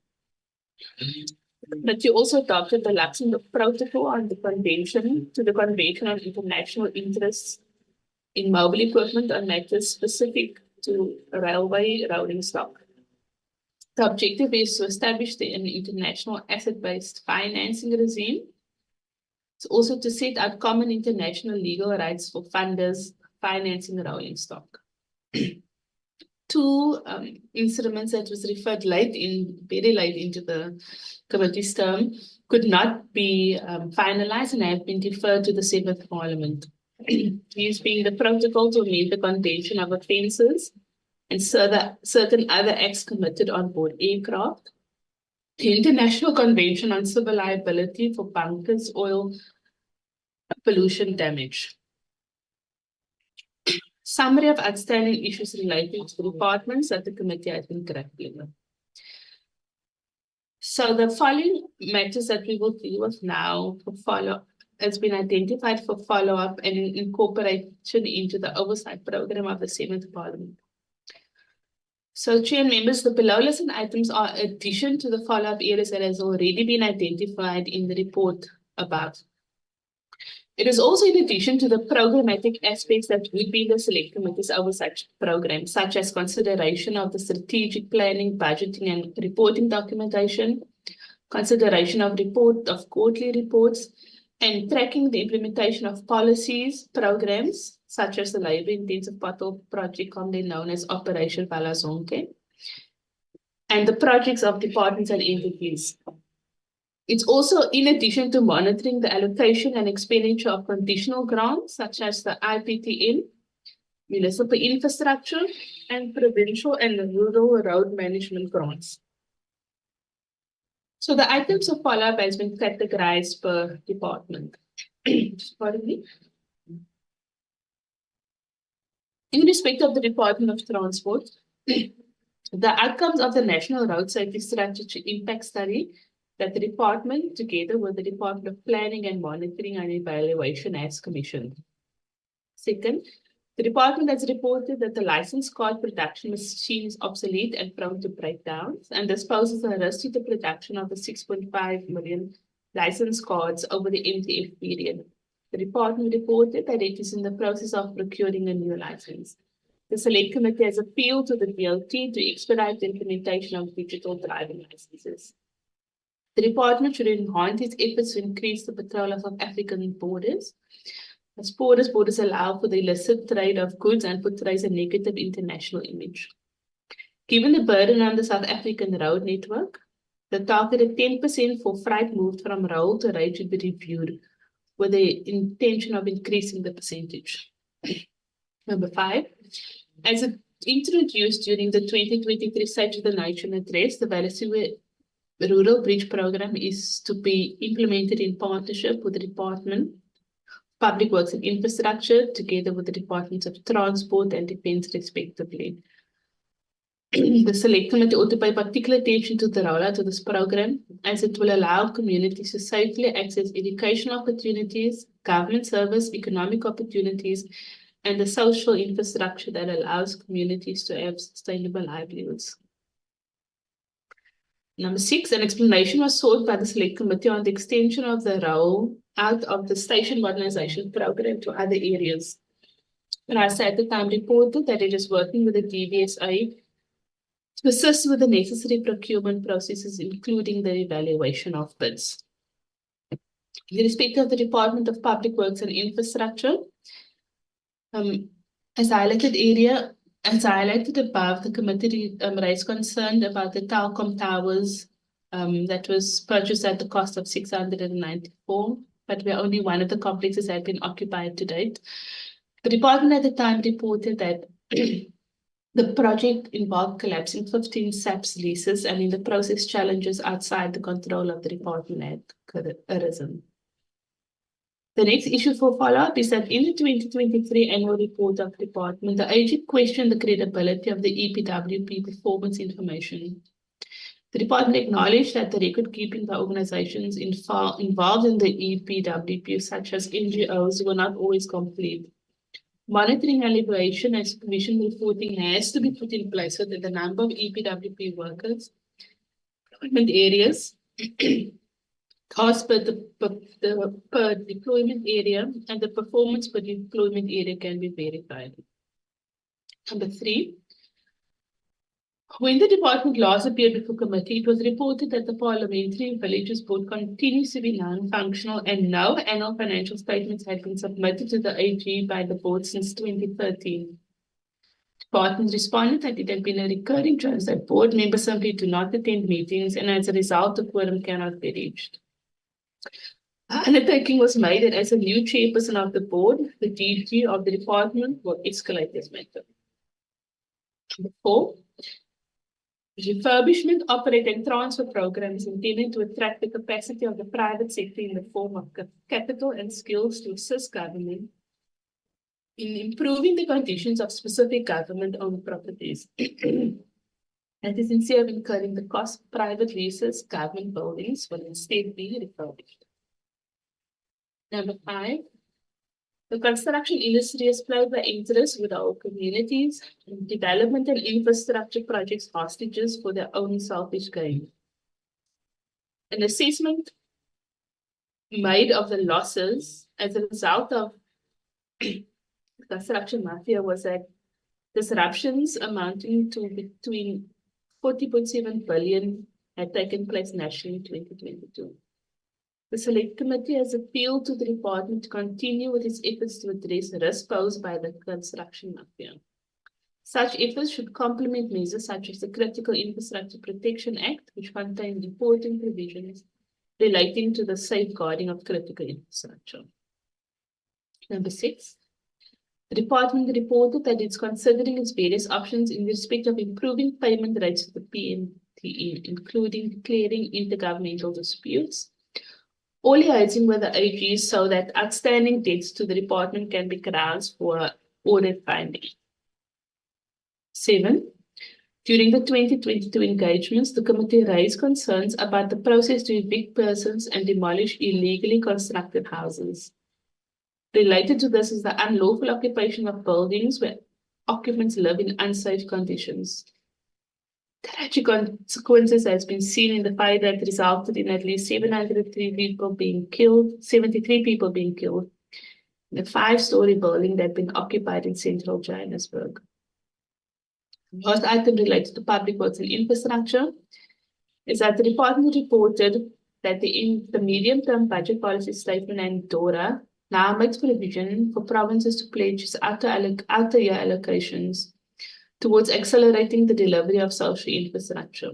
The Northern Cape and Eastern Cape had been identified as the first province to utilize this process, commencing with the completion of business cases for the projects.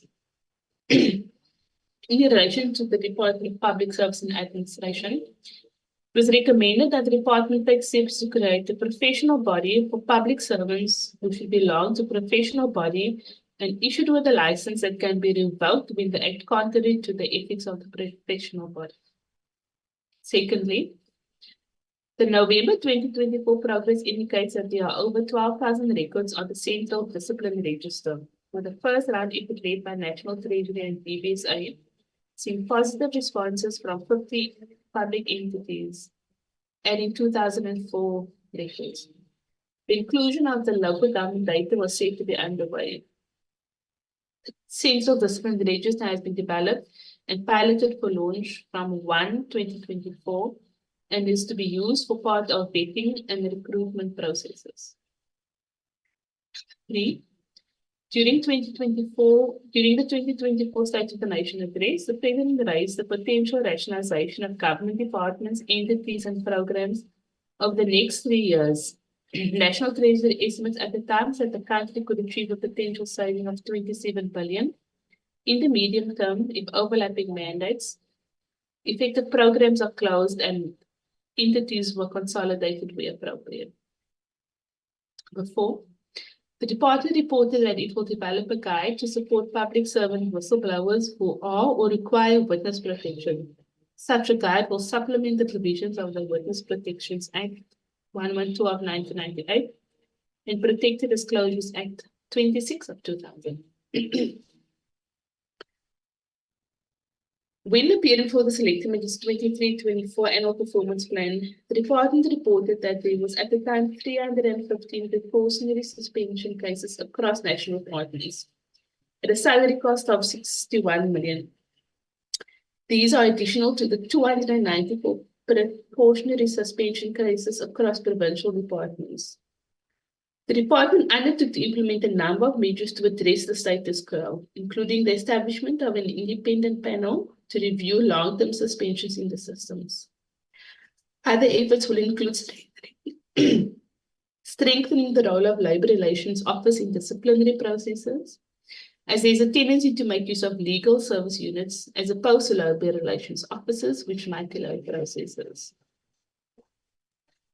The final item for follow-up is during 2019, directives were issued in relation to the early retirement without incurring penalties of public servants.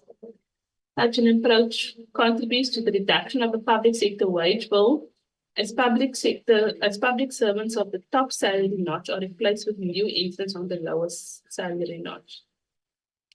It should be assessed to which extent the early retirement option is exercised by public servants. In respect of the Department of Planning, Monitoring and Evaluation, the National Planning Commission reported that an implementation tracker tool is being developed in collaboration with the Centre for Scientific and Industrial Research. The tool will be used to monitor various NDP indicators. The 2019 review of the NDP identified that In the absence of a social compact around advancing the MDP, or at least a shared implementation and monitoring framework, it's difficult to account for the contribution or lack thereof of the private sector, organized labor, or civil society. In addition to the overarching social compact, sector compact should be concluded to guide all social partners in a particular sector. We now move to the outstanding items relating to identified entities. The first one is in relation to PRASA. The verification of the localization component of the Gibela manufacturing and supply agreement could not be finalized. The South African Bureau of Standards was appointed to do the verification, but SAPS itself experienced internal management and capability challenges. Certain of the priority rail corridors are owned by Transnet, and discussions are underway on the possibility of PRASA taking over ownership of the infrastructure on certain of these corridors. Further, PRASA also raised concern that the access and haulage fees that it has to pay to Transnet is not sustainable for its mainline passenger services, and the discussions in this regard are underway between entities. Second last related to PRASA. Proclamation 153 of 2024 has been issued, in terms of which the President has empowered the SIU to probe the below listed matters. Proclamation covers allegations of unlawful improper conduct that took place between 1 January 2010 and February 2024. The committee will, of course, wait for the investigation to be concluded by the SIU, but the items will relate to the offences that are committed in contravention of the Prevention and Combating of Corrupt Activities Act, serious maladministration, and the employment of ghost workers. Lastly, related to PRASA, the White Paper on National Rail Policy states that the Department of Transport will engage with the ministers to strengthen the South African Police Services Railway Police as a dedicated, proactive law enforcement division within its railway setting for both fixed facilities and trains, including rail infrastructure declared as national key points. In respect of the Road Accident Fund, shortly after the committee's establishment in 2019, the Select Committee invited the RAC to brief the committee on its APP. At that stage already, the committee raised concern that what was tabled was a final draft APP, and that backlogs had already been widely reported. The RAC continues to be plagued by governance and financial management challenges, and a concerted oversight intervention should be developed by the Senate Parliament. With respect to the National School of Government, the school has had engagement with heads of departments around developing public management curricula at tertiary institutions. The aim of the engagements have been to foster integration between theory and practice and to integrate the professionalization of public service into the curriculum. In respect of the Independent Development Trust, it was reported, the department reported that it had developed a business case in terms of which the IDT would be self-sufficient, and consultations are underway in this regard. So having listed the items that needs identified for follow-up, the last section will deal with the report on the Judicial Commission of Inquiry into allegations of state capture, corruption, and fraud in the public sector. The state capture report was released between,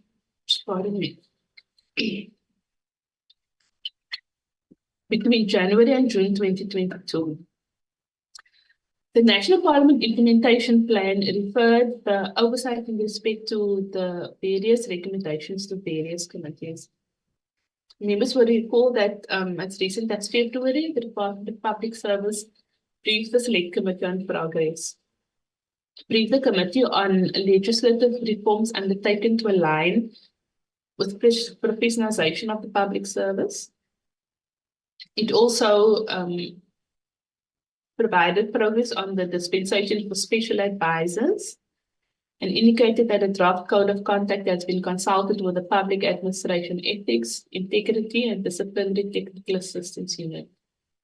It also briefed on the induction for new members to clarify the relationship between the political authority and institutions they oversee. With regard to the revision of the relevant sections of the ministerial handbook, it was reported that the presidency on 9 February requested the Independent Commission for the Remuneration of Public Office Bearers to review the book. In response to an inquiry from the committee, the presidency in correspondence dated 15 March provided a status update on the lifestyle audits for members of the executive. The select committee was advised a decision was taken to build capacity within the office of the DG in the presidency, where the lifestyle audits would be undertaken. The project plan for the implementation of the lifestyle audits had been revised, and the select committee resolved that the following milestones should be part of the 7th Parliament's oversight program: the assessment of the financial disclosures, conducting verification exercises with various institutes such as the CIPC, eNatus, and Deeds Office, conducting interviews and requested additional information may so required, and the submission of a closeout report to the President with findings and recommendations. The master tenants renters for various members will accompany the report. So, in closing, if I may return to the top. So, parliamentary committees are mandated to process and pass legislation and facilitate public participation in Parliament relating to issues of oversight and legislation. They must also monitor the financial and non-financial performance of government departments and the entities to ensure that national objectives are met. Against this criteria, the Select Committee on Public Service and Administration, Public Works and Infrastructure has met the objectives of its oversight program, as will be elaborated below, although some matters remain for further consideration. The Portfolio Committee, the Select Committee portfolio included the below listed departments and entities. We again just provide a summary of the strategic priorities of the 6th Parliament.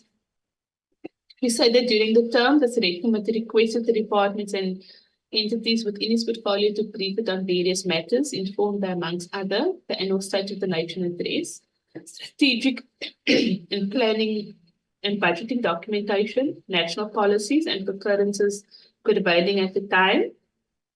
The focus areas as listed below were the National Development Plan, ranging to the processing of priority legislation, including the Expropriation Bill, Economic Regulation of Transport Bill, and the Railway Safety Bill. The focus areas are also found expression in the international study we've taken to Germany and oversight visits undertaken to Gauteng, Western Cape, and Northern Cape provinces.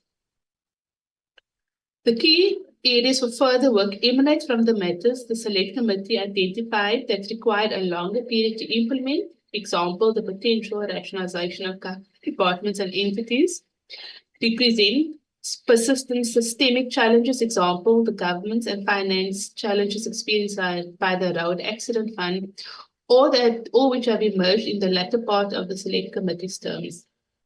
So as elaborated below, these include establishing of the single transport economic regulator, keeping track of forthcoming legislation, and maintaining oversight in respect of the implementing the recommendations of the State Committee report. The following key challenges remain and which ought to be included in the key areas for future work of the 7th Parliament and which was discussed below in the report. So those include ranging from the slow progress towards the attainment of the National Development Plan outcomes up to the slow progress in reviving priority rail corridors. Those are the items that were listed in the very last table. When we come to engagements, this is where we will conclude the report, Honourable Member and Honourable Chair and members.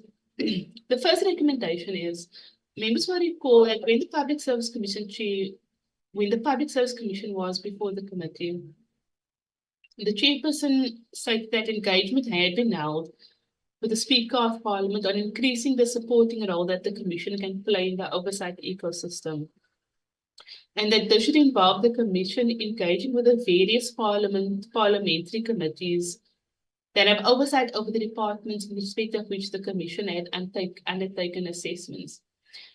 other than what we've had now, where the Public Service Commission seemingly engaged mostly with the departments, with the select committees that had oversight over the Department of Public Service and Administration. And the 7th Parliament ought to implement this approach in engaging with the Public Service Commission. Secondly, as acknowledged in the accountability and oversight model, it is desirable for legislatures to develop conducive working ties with specialist bodies such as academic institutions. This will allow members to access the most recent development in their portfolios, to be on an equal footing with departments and stakeholders when engaging in its oversight responsibilities. To this end, the Select Committee convened a workshop ahead of the process to consider the expropriation bill. And this workshop was hosted by Prof. Henry Mossad from the University of Cape Town, Department of Law. Furthermore, during his 23 oversight visit to Germany, the Select Committee engaged with the City Science Lab, as well as the United Nations Innovation Technology Accelerator for Cities on the application of research and developed tools for infrastructure planning and stakeholder engagement. This trend should continue under the 7th administration. The last recommendation, which deals with operational challenges, and here the consideration of the expropriation bill was delayed as a result of the supply chain management processes that had to be followed in appointing the service provider to complete the typesetting and production of the C and D versions of the bill. And it's not in the report, but I think to a large extent the committee chairperson, if I may, shielded the committee from the background difficulties that was actually experienced during the processing of the bill. So the recommendation is that this SEM approach of obtaining quotations had to be followed because the contract with the previous service provider had come to an end. And the recommendation here is that it is necessary to implement risk management measures to ensure that transitional measures are in place to mitigate risks when contracts that have a direct bearing on the work of the Select Committee are due to come to an end. Thank you, Chairperson. That concludes my overview of the report. Thank you. Thank you, Doc, for galloping through 38 pages with the limping voice. Thank you, honorable members. That's the best that the Doc could do. I was concerned because I know that she's experiencing flu, which impacted on her voice, but she was able to take us through the report. Any reflection, members? I know that we were invited to make a comment. It was circulated to us, but be that as it may, I think it's proper for members just to make a reflection in terms of what is before us, if there are any issues that they would want to put staccato to, or advise or counsel. Honorable Khai. No, thank you, Chair. Maybe it's this issue of flu is those who were born in spring season. So this period is difficult for them because I was also born in spring. Actually, we share the same date with the content advisor. Oh, brilliant. Same month. Maybe this season is not good for us. Chair, I really appreciate the presentation. I think it goes beyond our expectations and advising us on some of the issues that we ought to have dealt with in this period, which is going to be very good then for the incoming committee of the 7th Parliament. I think some of the issues, I think most of the time as committees of Parliament, we are driven by what departments are doing and also what the executive is doing. Let me put it that way. First, it will be the medium-term strategic framework of government, the State of the Nation addresses, and then the strategic plans of departments. Those then drive the work of the committee, which I believe it's though not bad, but I think committees should also have their own way of dealing with the parliamentary work, influenced by what is on the ground, what is happening on the ground, which may not necessarily be contained in the plans of the departments, so that we make sure that people on the ground, we respond to the issues that are affecting them. For example, if you take Department of Transport, the issues of rural roads, those of us who have constituency offices and work in rural areas, we can see for ourselves the state of rural roads. It's very, very difficult. Those people are exposed to such a kind of infrastructure on daily basis. And therefore, these should be the issues that when we engage with department responsible, even if it means we would invite all three spheres that are responsible for road, for example, municipality, that municipal, or in maybe Salga then, to represent all the municipalities, the provinces, the 9 provinces, and the relevant department, so that we raise the issue, so that we see progress on the ground with regards to addressing these matters. Also, the road maintenance generally, even in towns and townships. These are matters that we've been raising with the Department of Transport, for example. Personally, I don't see that. I know the department has come up with this war room on potholes. I remember, if you remember, at one stage I raised this matter. I myself took a picture of a pothole on my street. That was 2 years ago. Sent that to the relevant number that were use the app. I mean, I can tell you that road is still, that pothole is still there right now. So I'm saying that those are the issues. Beside their APPs, quarterly reports, we need also to raise issues that we see happening on the ground and raise those issues ourselves. Like the example that remember one time when we were in Durban, I can't remember for what activity. Honorable Protestant took us to the sea where we saw the issue of a problem of sanitation that was spilling over to the we raise that matter. So those kind of issues that may not necessarily be in the plans of the departments, but issues that on our own we're able to see that are taking place in the area, in the provinces, in the municipalities. The other issue that we seem to have normalized, that I think the Department also of Transport is not helping us, the issue of whether in the form of enforcing the laws, or maybe coming up with new laws or regulations around the taxi industry.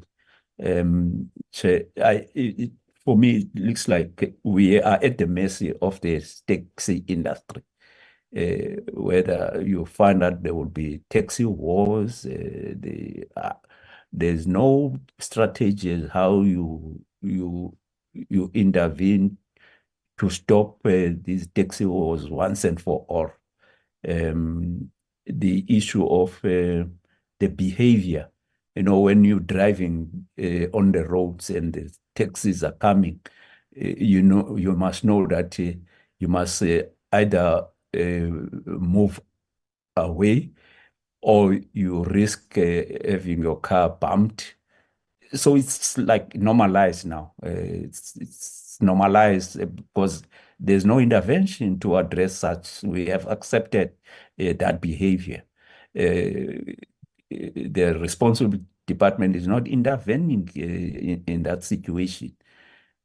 As we speak here in the Eastern Cape, we could not go to work. Some could not go to school because the taxi industry decided that they were going to block roads, and there was minimum intervention from the law enforcement side.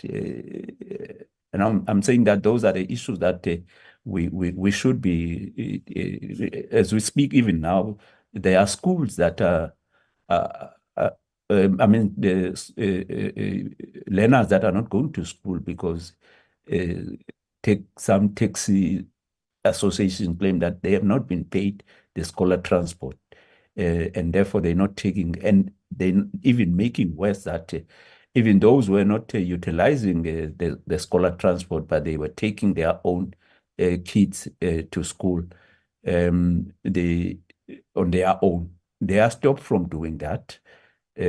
So we are at the mercy of they like controlling what is happening in the country. So those are the matters that maybe from time to time we should be taking up, even if we have a particular program. I'm saying then I'm referring to the next committee that perhaps the content advisor should be able to know this, so that when she takes through the committee that is relevant, that deals with these departments, can raise those issues. So the point that I'm making is that we should not only be the programs of the committee should not only rely on the programs of the department, their APPs, their strategic plans, but we should be able to take up the issues that we see happening on the ground. When it comes to, say, public works, for example, the issue of occupation of land that belongs to government. I can just go to an open land and just put a shack there and watch if there will be anything coming from government. If there's no law enforcement, then another friend of mine will put a shack. Then you end up having many shacks in that particular land. But the problem is that when you start to remove them, then the judiciary comes in and say, then you can't just take these people away. You must provide them with alternative accommodation. The problem is that the state did not intervene immediately. Government did not intervene immediately when one shack was put on that land. But when when others now come in and you have more of those shacks, it's only then that government will start acting. That time, the judiciary comes in and say, no, then you must provide them with alternative accommodation. But also on rail transport, Chair, the report also talks about these priority corridors. I don't like that term because it marginalizes. Because when you talk about these priority corridors, it refers to mainly three provinces: KZN, Gauteng, and Western Cape. Even in KZN, it refers to eThekwini. And there's very little that is happening in other provinces when it comes to rail transport. I think that's another matter that the next committee should be focusing on, even if it means it invites the portfolio of transport and the Department of Transport in that particular committee, so that this issue is discussed thoroughly, so that you don't find other provinces being marginalized when it comes to the provision of transport. Because the rail has always been regarded as the catalyst for the revitalization of small towns. Now, if there's no rail that is rail transport that is taking place in those provinces, how then do you revitalize those small towns? So those are the matters. There may be others issues that we may be picking up from where we stay, which are not necessarily in the plans of the departments, but that are affecting the people on the ground. So I'm saying that perhaps the content advisors and researchers need to assist the committees to not only to focus on what is in the plans of the department, but also on issues that are not necessarily in the plans of a government, so that they bring it up for the attention of the committee.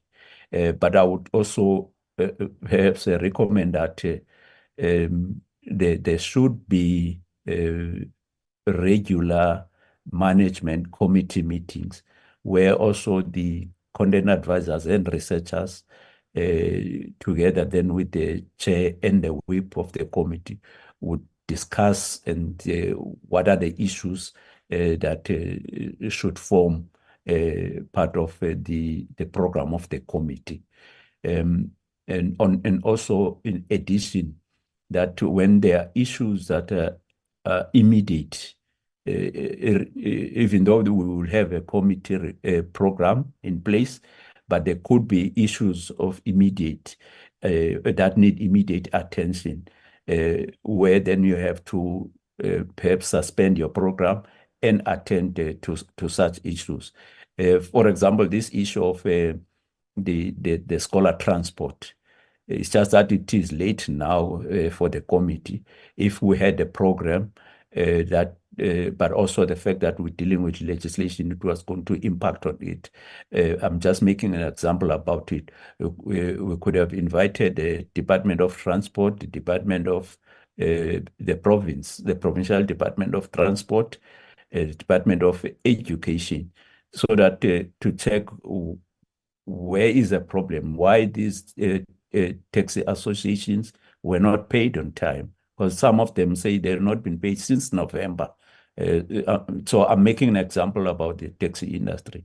I'm saying that whenever there are issues or that need of public interest that need the attention of the committees, even if we already have a program for the committee, those programs could be suspended so that you attend to those immediate issues that need the attention of the committee.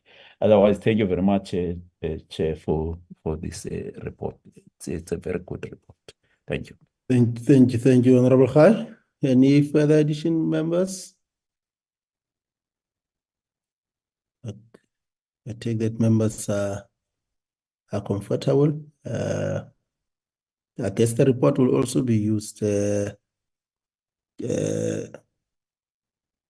a guiding tool also for the reconfiguration of committees in the 7th Administration Chair.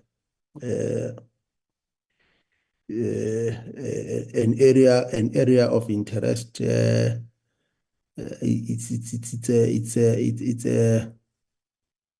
It's how the select committee is constituted, which to a larger degree places members all over the show. Governance cluster in certain instances, economic cluster in certain instances, which I believe this was not the case in the 4th Administration Chair, because you had the benefit of chairing chairing this select committee. It might be as a recommendation to, I know that this matter,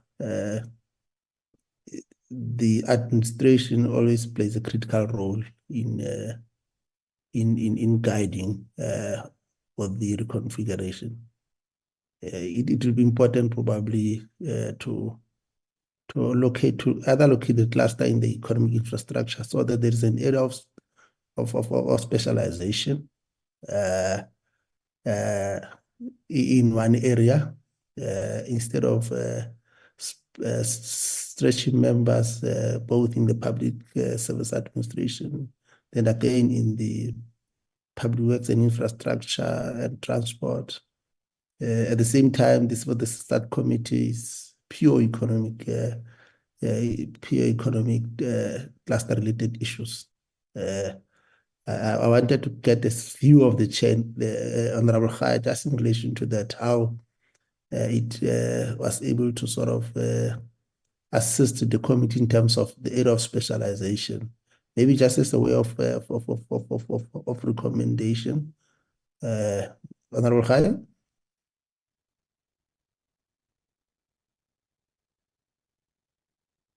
Sorry, Chair? I was saying that what the lived experience from both the fourth administration and the sixth administration, you had the benefit of serving in the cluster. And with the sixth administration, the difference was we also had governance-related cluster in the cluster. Maybe just your view in relation to that. Oh, okay. Yeah, no, I think it started in the sixth term. Other than that, the DPME and the Department of Public Service and Administration were not part of the economic cluster. They were actually part of they were shared between the committee that is currently now chaired by Honorable Dodovo and Honorable Sheikh. Okay. Maybe it's because there are now too many departments, because water and sanitation was one at the time. So they thought that there would be too much work if they also add the public service and administration and DPNE on that committee. So maybe because of that, yeah. And the reflection, Doc, before we put the legacy report for adoption. Chairperson, other than to say I will supplement the report with the recommendations and the inputs received during the meeting today. Thank you. Members can then put the report for adoption. Can I get a mover? I would so move, Chairperson. Thank you, Ambassador Dango, for moving. Honorable Khair. Seconding, Honorable Chair. Thank you, Chair. Therefore, anyone against the adoption of the legacy report? Thank you. Therefore, the legacy report is duly adopted by the committee. We allowed the department to also be part to get a sense in terms of how far we have traversed as the committee with yourselves, so that at least we get a sense in terms of our appreciation of the travel that we have traversed with yourselves, and what are the impressions that we are making, what are the areas of strength that we are putting emphasis on, what are the areas of challenges that we thought we must also flag. But more than that, in terms of recommendation for the seventh administration, what are the areas that you would want to flag, so that at least there is that appreciation of yourselves also from where you are sitting, to get a sense that indeed what guided us, what was our posture in terms of oversight, study tours, key performance areas and legislatively, how did we fare? Just an area, of course, I suspect it will be related to Parliament. On the attendance, the alternate members, I see is red, and I know we have had Honorable Dango has always been consistent to say, look, if you are an alternate, you cannot be marked as absent. But I suspect it's beyond this committee. But it's important that probably those that are in charge of compiling that list, particularly in relation to alternates, it should not be marked as red because they are only invited when their permanent members are not available. It's something that I was able to also reflect to see in the attendance register. Ambassador? Chairperson, I didn't want to raise that question in our last meeting, but I've been present as a permanent member in most of the meetings of this committee. Yeah. And the reflection in the attendance register is not correct. But I didn't want to raise it at this last minute. We have to go to the House. We have to adopt the report to address such matters. In this meeting, we just take us back. But however, just to note that it is completely incorrect. Yes, but I suspect it's beyond this committee because it's alternate.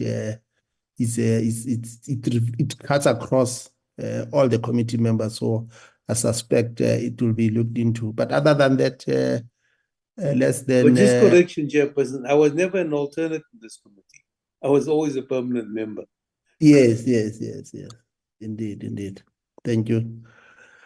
Let's then move to the next item with those comments. The department. Chair, sorry, it's Bosov here. I have the same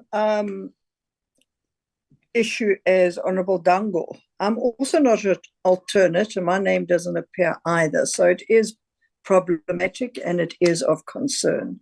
Thank you. Okay, Doc, you will take that up, I believe.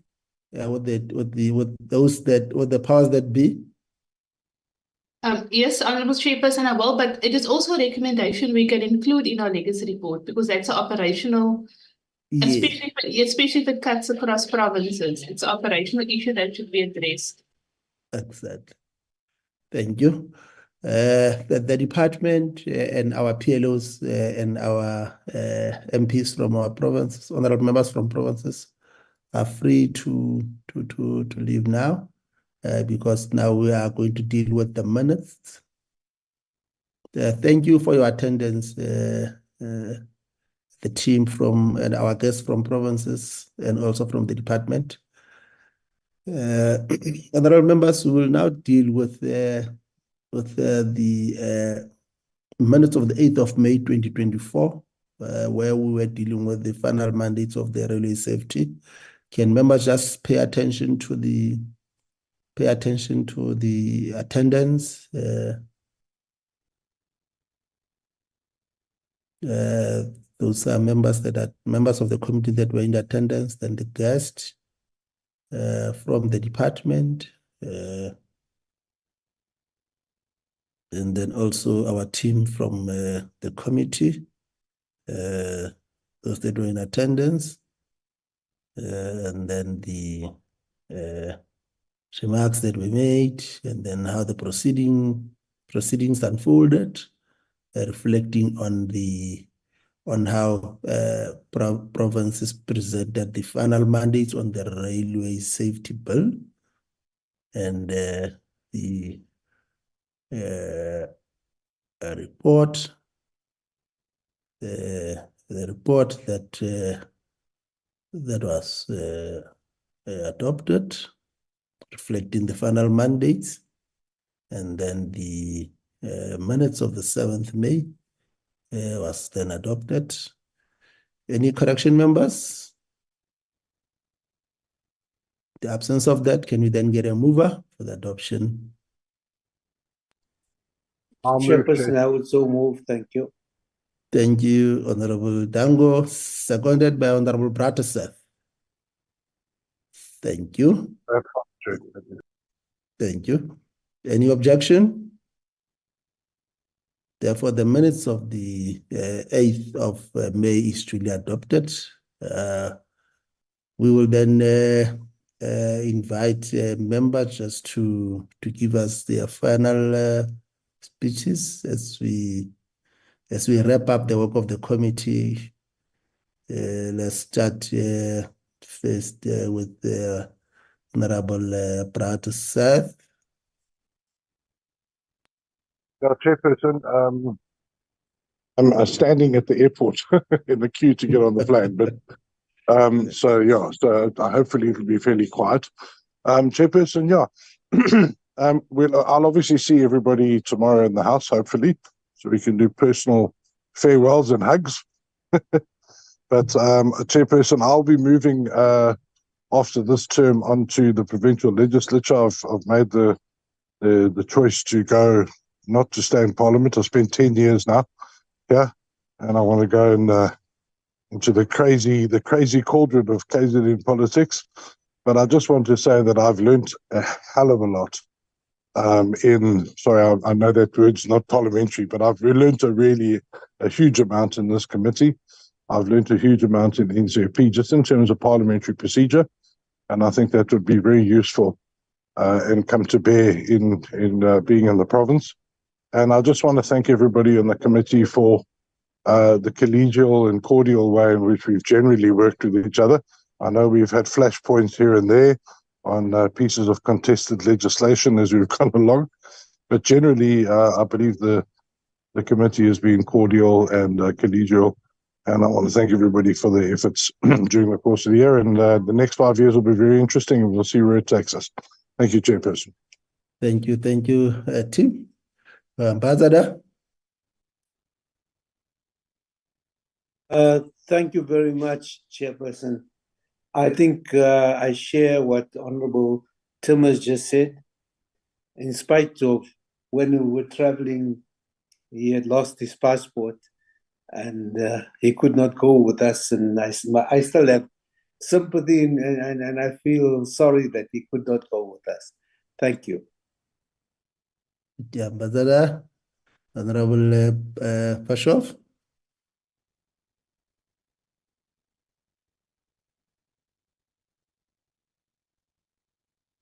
Sorry, Chair, it's very difficult to unmute. I don't know why.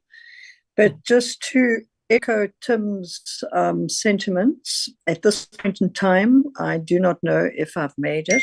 I'm not as lucky as he is because I applied for the NCOP and we don't know until after the elections what the outcome will be. But I've also learned a lot. As we rightly said, we have bumped heads, but at the end of the day, we all know why these type of things happen. But when we walk out of a committee meeting, we are friends and we collegial towards each other. And should I make it back, I really look forward to the next 5 years. And as Tim also said, we'll see each other in the House tomorrow. And we will greet each other properly, but just from my side on this committee, to whoever comes back and whoever serves on the committee, they have a great legacy report to rely on. And I must take this opportunity to thank Dr. Anneke for a report that is so well constructed. Thank you very much. Thank you. Honorable Boshoff, Mamarkhani.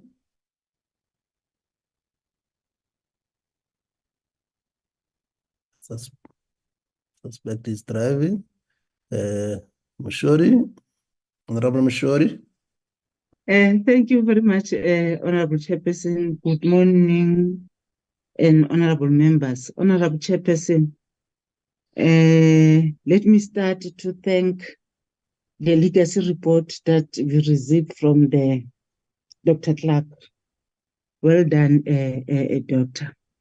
My word, Chairperson, is honorable members.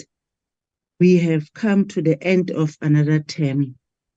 Chair, I would like to take this opportunity to thank the chairperson and the members of the committee for the sterling work you have done in the past 5 years, chairperson. We have become like a family and learned to understand each other as only family members do, Honorable Chair. I also want to wish to thank the support staff of the committee. Sometimes have the most thankless job, but they never let us down. I thank them sincerely, Honorable Chairperson. Honorable members, I wish you all the best in your future endeavors, and I hope members who are coming back will continue to work together harmoniously like we did, Honorable Chairperson. My thanks to you, Chairperson, because it was my first term to work in the Department of Transport. But because we are a father, a leader, an uncle, at the end of the day, we end this term learning about your department under your leadership. Thank you, Honorable Chairperson. God bless all of us who was part of this committee. Thank you. Thank you, Honorable Mushori. Honorable Khai.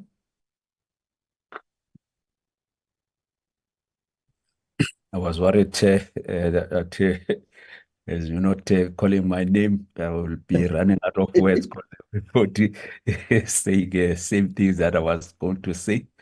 I would like to also thank you for how you conducted the meetings of the committee, giving each one of us the opportunity to express our views, and also thank the honorable members and all the honorable members for their contribution. And the committee and also Parliament was more like a school. You learn every day new things that you were not aware of previously. So I really thanks very much. I would like also to congratulate those that have made it, and also congratulate Honorable Protestant and wish him well in the province of the KZN as the MPL there. Also thank the staff of the committee for assisting us with the analysis and research work to make things easier for us when we engage.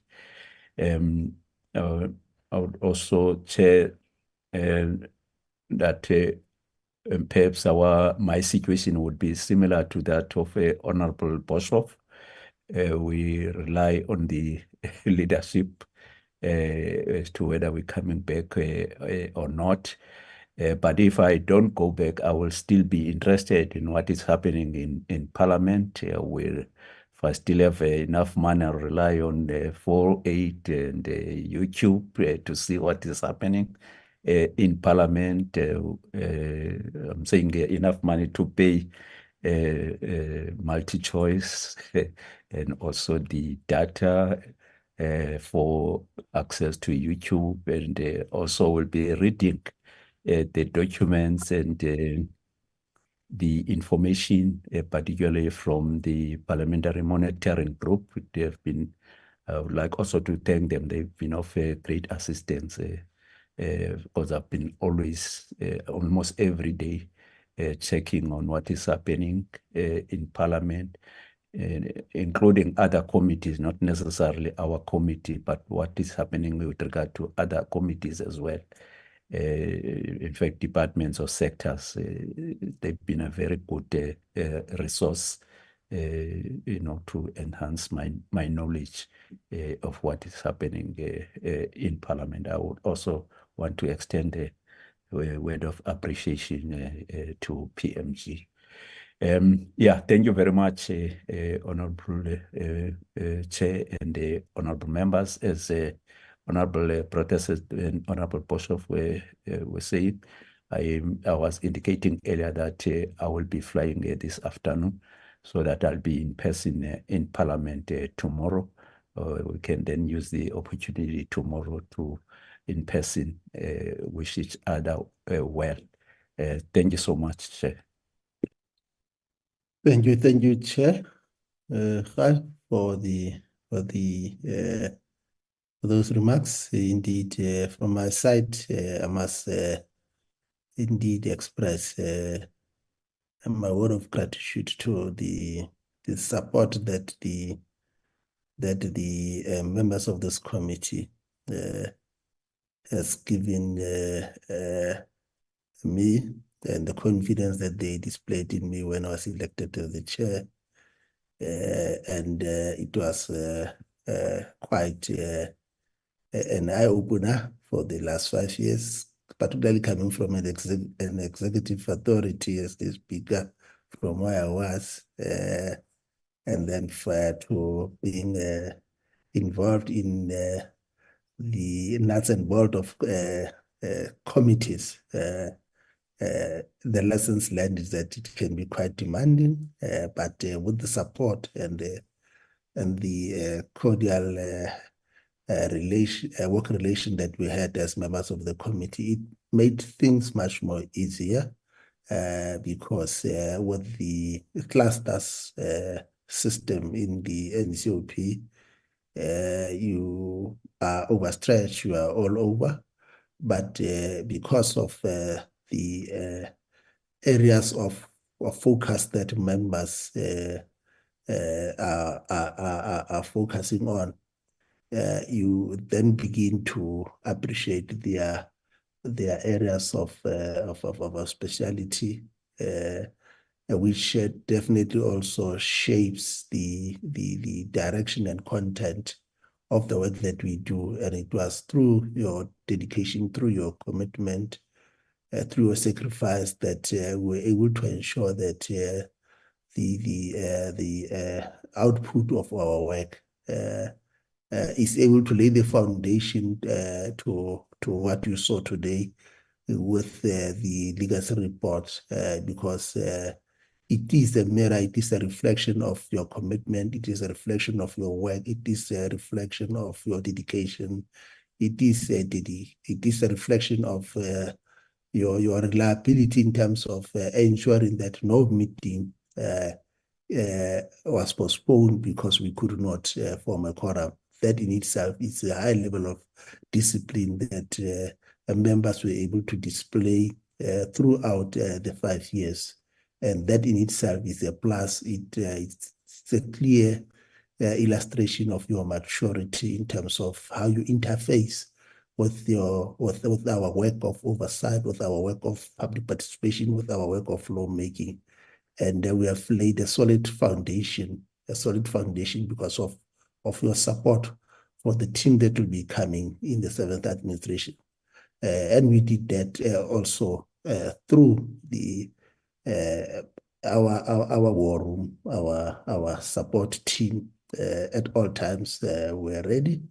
At all times they made it a point that we shine. At all times they made it a point that we're able to do our work, despite the demanding work of the select committee. They were able to ensure that in terms of preparations, we're not found wanting, whether it is on oversight, whether it is on the side of international study tours, whether it is on the side of committee work. And we are looking forward to the same support to be meted out to the 7th administration and to members in your new areas of deployment come 7th administration. Let's also express the confidence that you'll be able to display this high level of discipline, commitment, and dedication, because we serve at the behest of our people. The confidence that they have invested in us must always be paid back through commitment and dedication. And as you have correctly pointed out, let's meet formally tomorrow. I'm also driving 2 hours now to Kimberley to go and catch the flight to Cape Town because of the 2 bills that we have passed also. It's gonna be a bit hectic, but I suspect after 1 hour, 1 hour to 2 hours will be done. On that note, honorable members, and also our PLOs, our support staff, our members of provincial legislature that are with us, our public and also communication team. It has been a wonderful 5 years to work with you. The meeting is now formally adjourned. Thank you. Thank you very much, Chair. Thank you. Okay. Supeka, bye-bye. You'll never see us again. Bye-bye, Supeka. Bye-bye, Memushoni. Bye-bye. Supeka, bye-bye. Hey, I know. We'll miss you guys. We'll miss you. Okay, sure. Thank you.